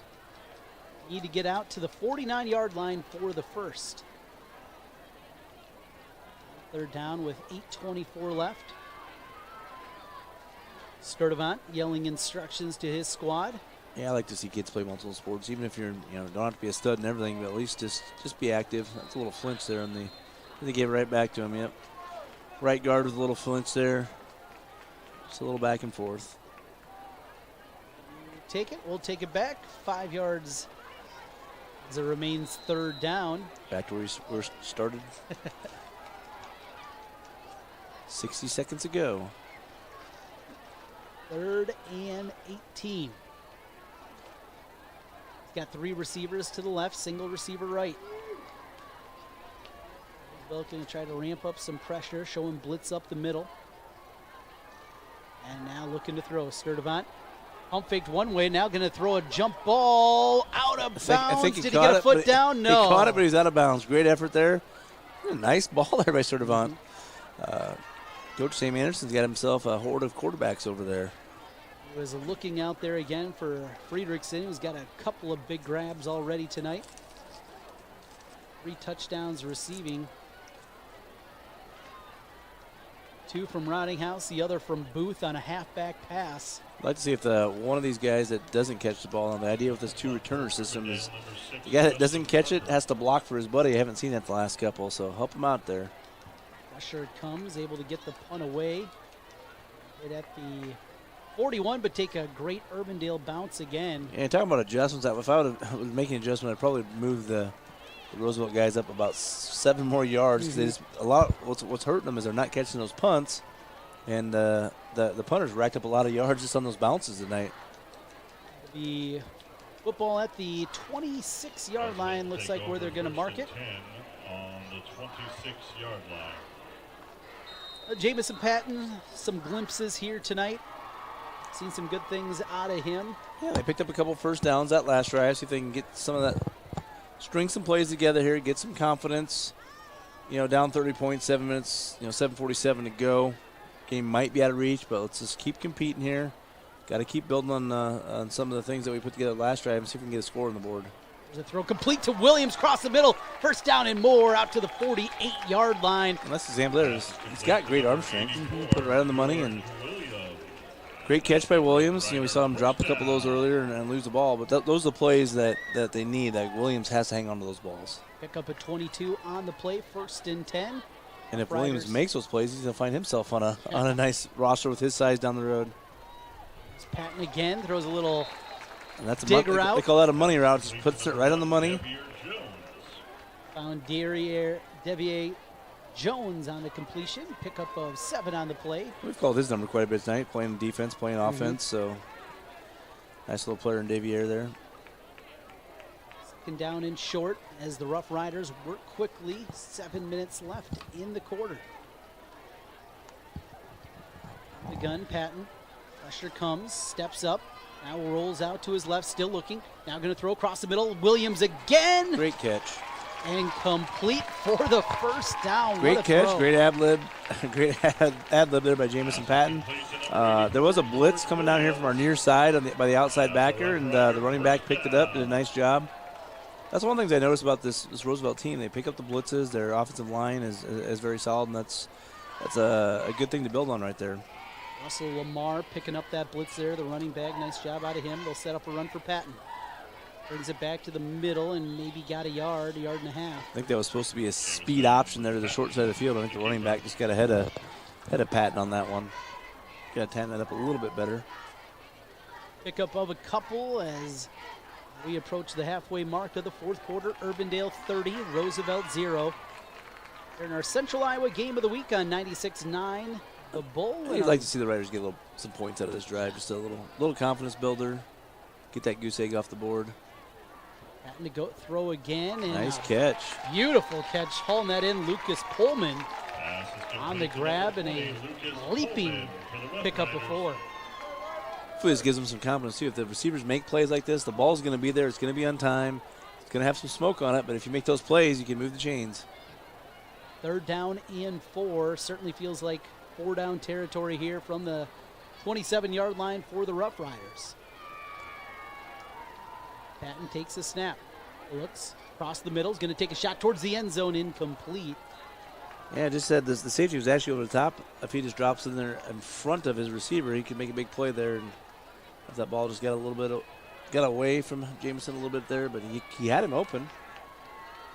You do see the arm strength on that one, though. He was back at about the 40-yard line and put it 7 yards deep in the end zone. So definitely has the arm strength. It'll be 4th down and 4 for Des Moines Roosevelt. And they will go for it as the offense stays out on the field. Twin receivers on each side of the formation for Roosevelt. Jamison Patton, shotgun snap, play action. Stands tall in the pocket. Now here comes pressure. Able to elude a couple of defenders. Now rolls out back the other way. Still on his feet. Cutting back now towards the middle. Looking for some help. He's going to be brought down after a short gain on the play. Didn't get the 4 he needed. No, and it'll be a turnover and it wouldn't have mattered to would have been a blindside block back here. Would have been a nice block back in the day. Can't do that anymore. I'd like to see a little more patience out of Pat on that one. They did the fake the running back, and he had him leak out here to the bottom side. He was looking for the big play. Could have had the first down.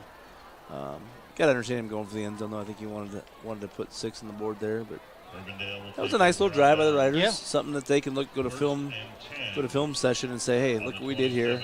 Made some nice catches. We moved the ball. Now we just got to finish. Urbandale gets the football back up by 30-0. 5:12 left in the fourth quarter. Sturdivant will get it back, and he'll be wrapped up right away. Backup quarterback for the Jayhawks getting some work. Came in early in the football game. In fact, after the first play from scrimmage, quarterback Peyton Rottinghouse, he was taken out of the game. So he was hit hard, looked like a pretty substantial shoulder injury. Came into the next series, and yeah, it wasn't even moving that wing at all. Right. And I was like, oh, goodness. Hope it's not broken. Obviously it wasn't. Throwing some tremendous balls here tonight, and glad to see that.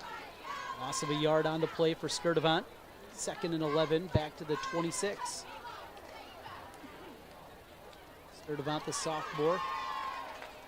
As Roosevelt shows pressure up the middle. Another high snap over the head of Sturdivant, and he'll cover it up back at the 11-yard line, but another loss here of 15.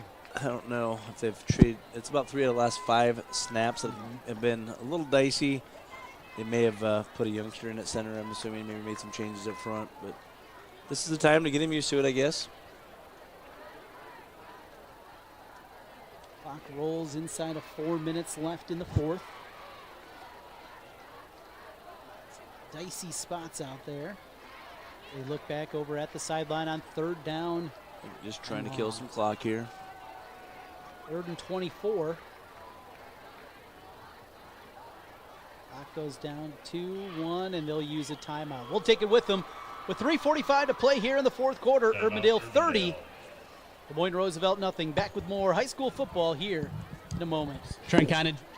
this is Chris from Fireplace Superstore, and you've probably noticed there's shortages on most everything in the market today. Well, Heat and Glow has helped us out this year, and they are focusing their energy on their gas fireplace inserts. So if you've got a drafty old wood-burning fireplace and you want to get it retrofitted into a beautiful, high-efficient gas fireplace, come see us. We will have product to sell you. Heat and Glow gas fireplace insert from Fireplace Superstore. 109th and Douglas in Urbandale, just west of Homeacres. If you plan to buy a franchise business or you're thinking of starting a new franchise, there's a lawyer right here in Central Iowa that can help you through the process. Rush Niggett of Brick Gentry Law PC has set up an affordable service to help individuals considering buying or starting a franchise business. Learn more online at rushonbusiness.com. Let Rush Niggett help you buy or start your franchise. Rush Niggett, the franchise lawyer with Brick Gentry Law PC. It's good to have Rush on your side. Fourth quarter, 3:45 to play. It is all Urbandale. They lead 30-0 over Roosevelt here in this top 10 matchup. Sturdivant looking to throw, sets up a screen. Wired. Complete out to the 20. 25, still on his feet up the sideline. 35, it's going to depend on the spot. I think you got it. They needed 24. They got 24 and 2 inches. First down, Urbandale. There's a backbreaker. Yeah, that's tough. I mean, they had that one set up very nicely. I think they caught the Riders on a bit of a blitz by the middle backers, and there was just nobody there. When you have big 280-pounders on 180-pound safeties, usually the big boys win that battle. As the clock starts up again, inside 3.5 minutes to play, Urbandale looking to polish off their third win of the year. For Roosevelt, another high snap. Sturdivant able to paw that one with one hand, come down with it, but hit for a loss. Good pursuit there by the Riders defense. They're still playing hard. They're down. That's what I like to see out of them. They're down 30-0. 3 minutes to go. You know you're not going to win the game, but still in there battling, and that's what we like to see. And the crowd's still sticking in here with their guys too. I mean, no one's left from the Riders side, so that's good. That's a good sign. It'll be second down and 14 after the loss on the play. Jordan Sturdivant, sophomore quarterback, takes a snap. He'll hand it off in the middle and gobbled up right away again by that middle of the defense. And there's our guy again, McGuire Dillon. He is just he's a tough kid in there, taking on all the blocks and making plays too. A lot of times you put a big, I don't want to say slob or just a big old kid that can't do much and a nose tackle, but he's big, strong, and he's actually making plays. Update from Eastern Iowa. As Dowling Catholic on the road, they trail at the half against Iowa City High, 14-10. The score there. Ankeny extended their lead 21-7. Still the score, Benzie? Still the score. Just had a 55-yard run by the Ankeny Hawks from our correspondent, Brady, there. She's watching Keith Murphy and the boys on TV. She's not live at the game. She's just getting the feed from Justin Cernsey, Keith Murphy. And how about that? TV, I think that's just awesome. I mean, not as awesome as us. Not as awesome as us, but I think it's just a good thing for the game of football. It's just nice to see, and it's just almost amazing me it's taken this long. Right. Sorry, Dateline people. I think more people want to watch high school football than Dateline, but obviously we appreciate the opportunity here with CISN to get some of these games on. Get it on the radio. Not everybody's watching the game of the week either, but I think it's just a great thing that that's happening here, and it's going to promote the sport of football, puts it on the radar. We're not going to have ESPN games like you have some of the Florida and Texas schools, and really, from what we found out, a lot of the administrators around this area don't want to deal with that. Having ESPN come in, which is fine, and all the hoopla that goes with that. So it gives these guys an opportunity to get some exposure. And record games, do things like that, and I think it's a great thing. Another update: Indianola top 10 matchup in Class 4A. They lead Lewis Central 14-3. Is the score there as they play into the second half. 3rd and 16 for Urbandale as we come back to live action. Pressure comes from the outside, looking to pass, hit as he threw, caught by one of the blockers back there. Looked like the running back that had stayed in, caught it off the deflection. Giampolo, that'll be a loss on the play. We have seen two of the crazier completions tonight from Urbandale. One from Peyton Rottinghouse, who caught his own pass for a loss of 7. That one goes into the waiting hands of the running back, Giampolo. for a loss of 9. Well, as a stat guy, how do you score that? Is it a pass and a catch, or is it a fumble? I think it was a pass because I think it was going forward. Was the hand empty? Right. Again, as you said earlier, no replay. That was bizarre. It makes you wonder if the ball, if it hits the ground, or they called it a fumble.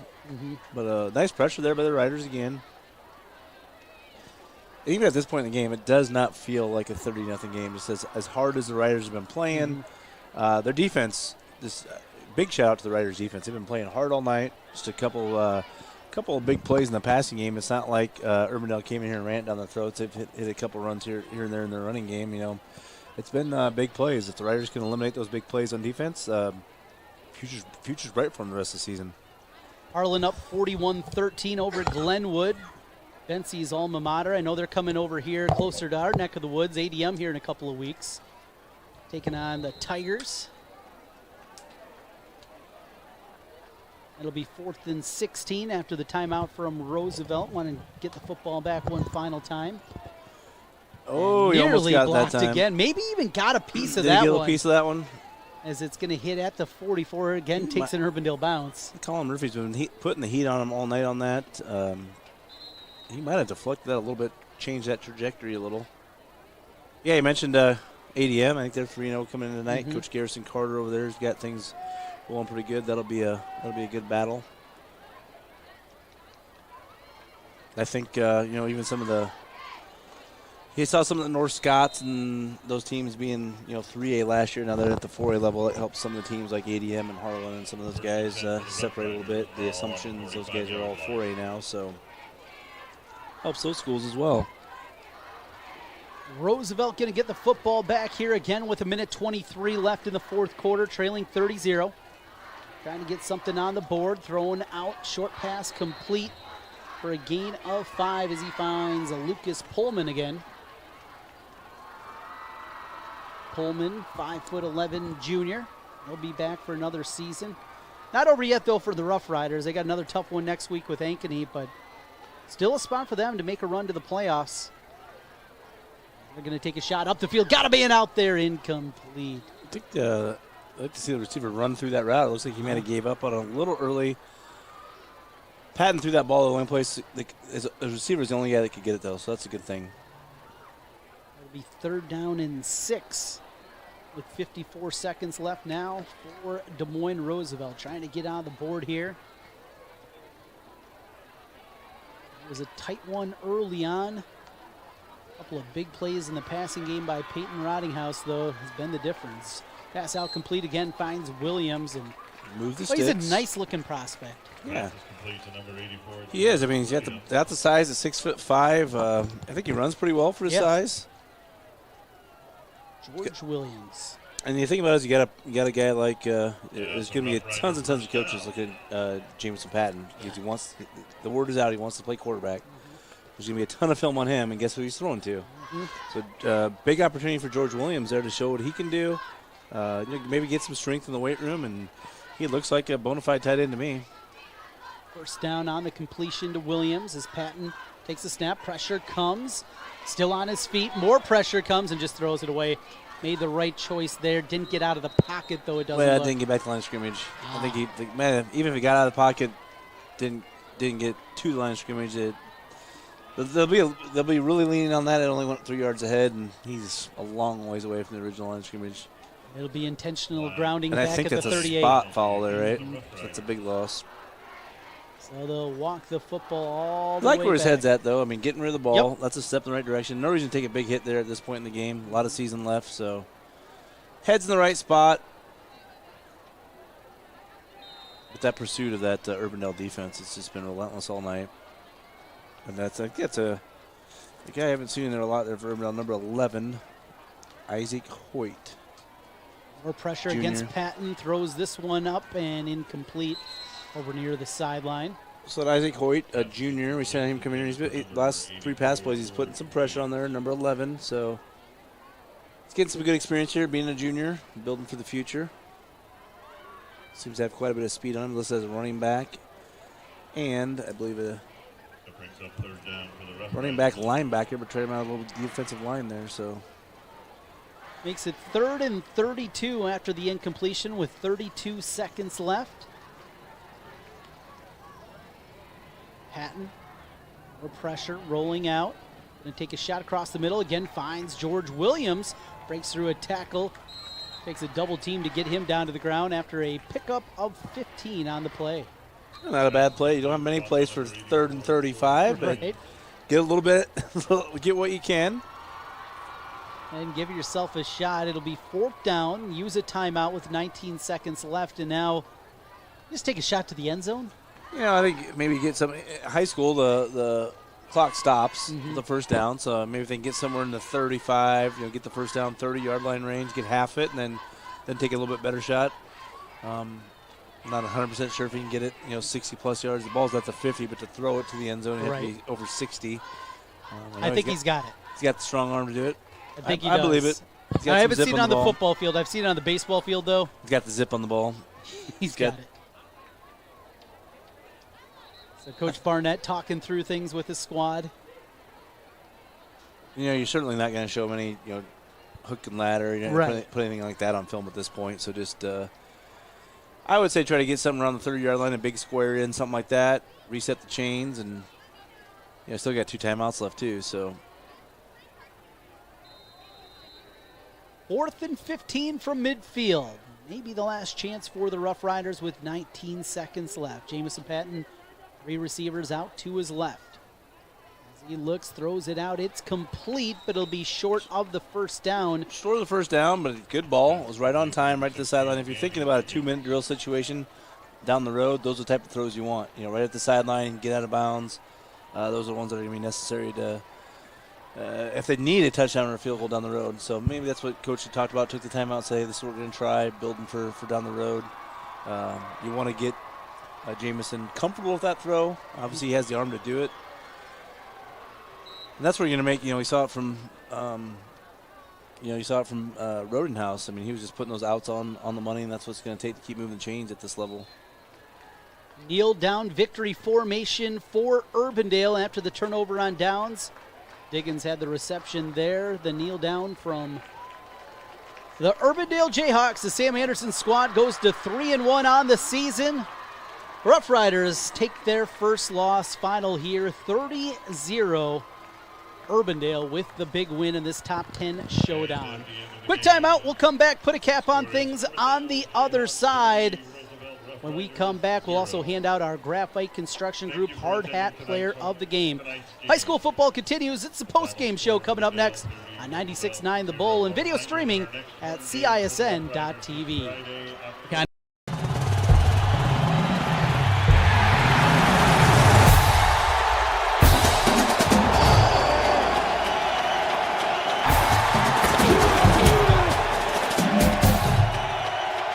Global Direct Mail and Marketing is the teammate your small business needs. Locally owned and located in Urbandale, Global Direct Mail and Marketing can help your small business create the high-quality print materials your business needs to succeed. Whether it's business cards, flyers, business forms, letterhead, calendars, or a mail piece to attract new customers, Global Direct Mail and Marketing is ready to go to work for you today. Save by working with the local small business that will go the extra mile to get you what you need. Global Direct Mail and Marketing. Call Craig at 515-282-3000 and get your next project started today.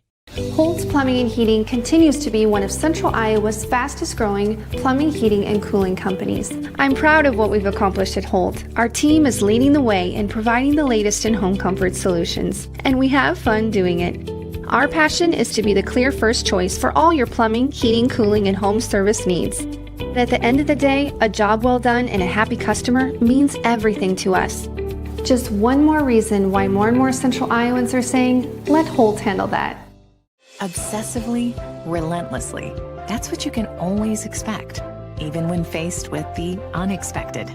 It's a service we take seriously, providing comfort in the rain, tools to help you save, a helping hand along the way, and from a safe distance away. Delivering the energy you need while going the extra mile. Regardless of the times, our team remains committed to you.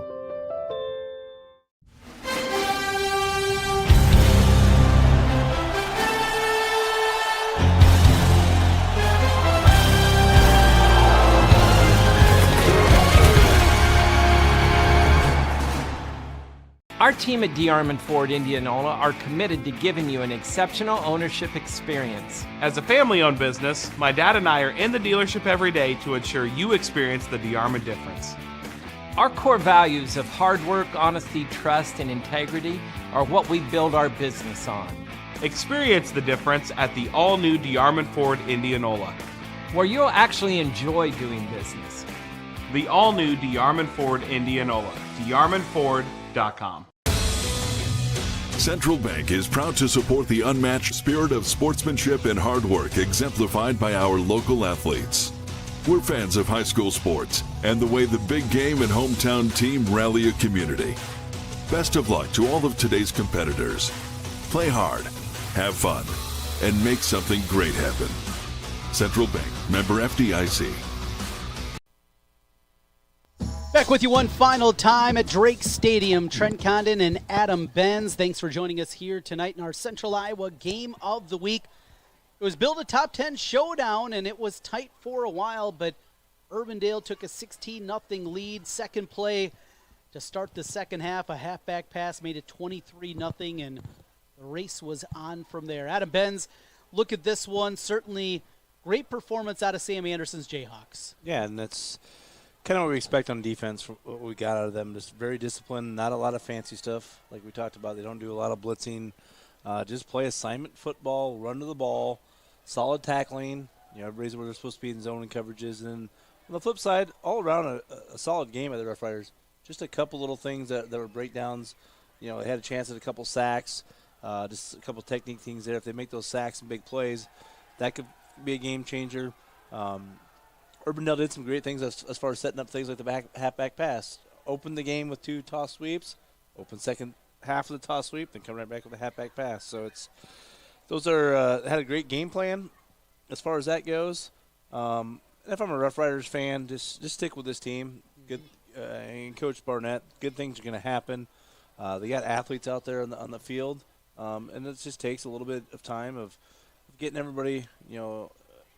Sometimes in those wins where you're just smoking people, like a team like Ottumwa last week, 45-3, you don't learn a lot. They will learn a lot from this loss. Some of the things that to do right and do wrong.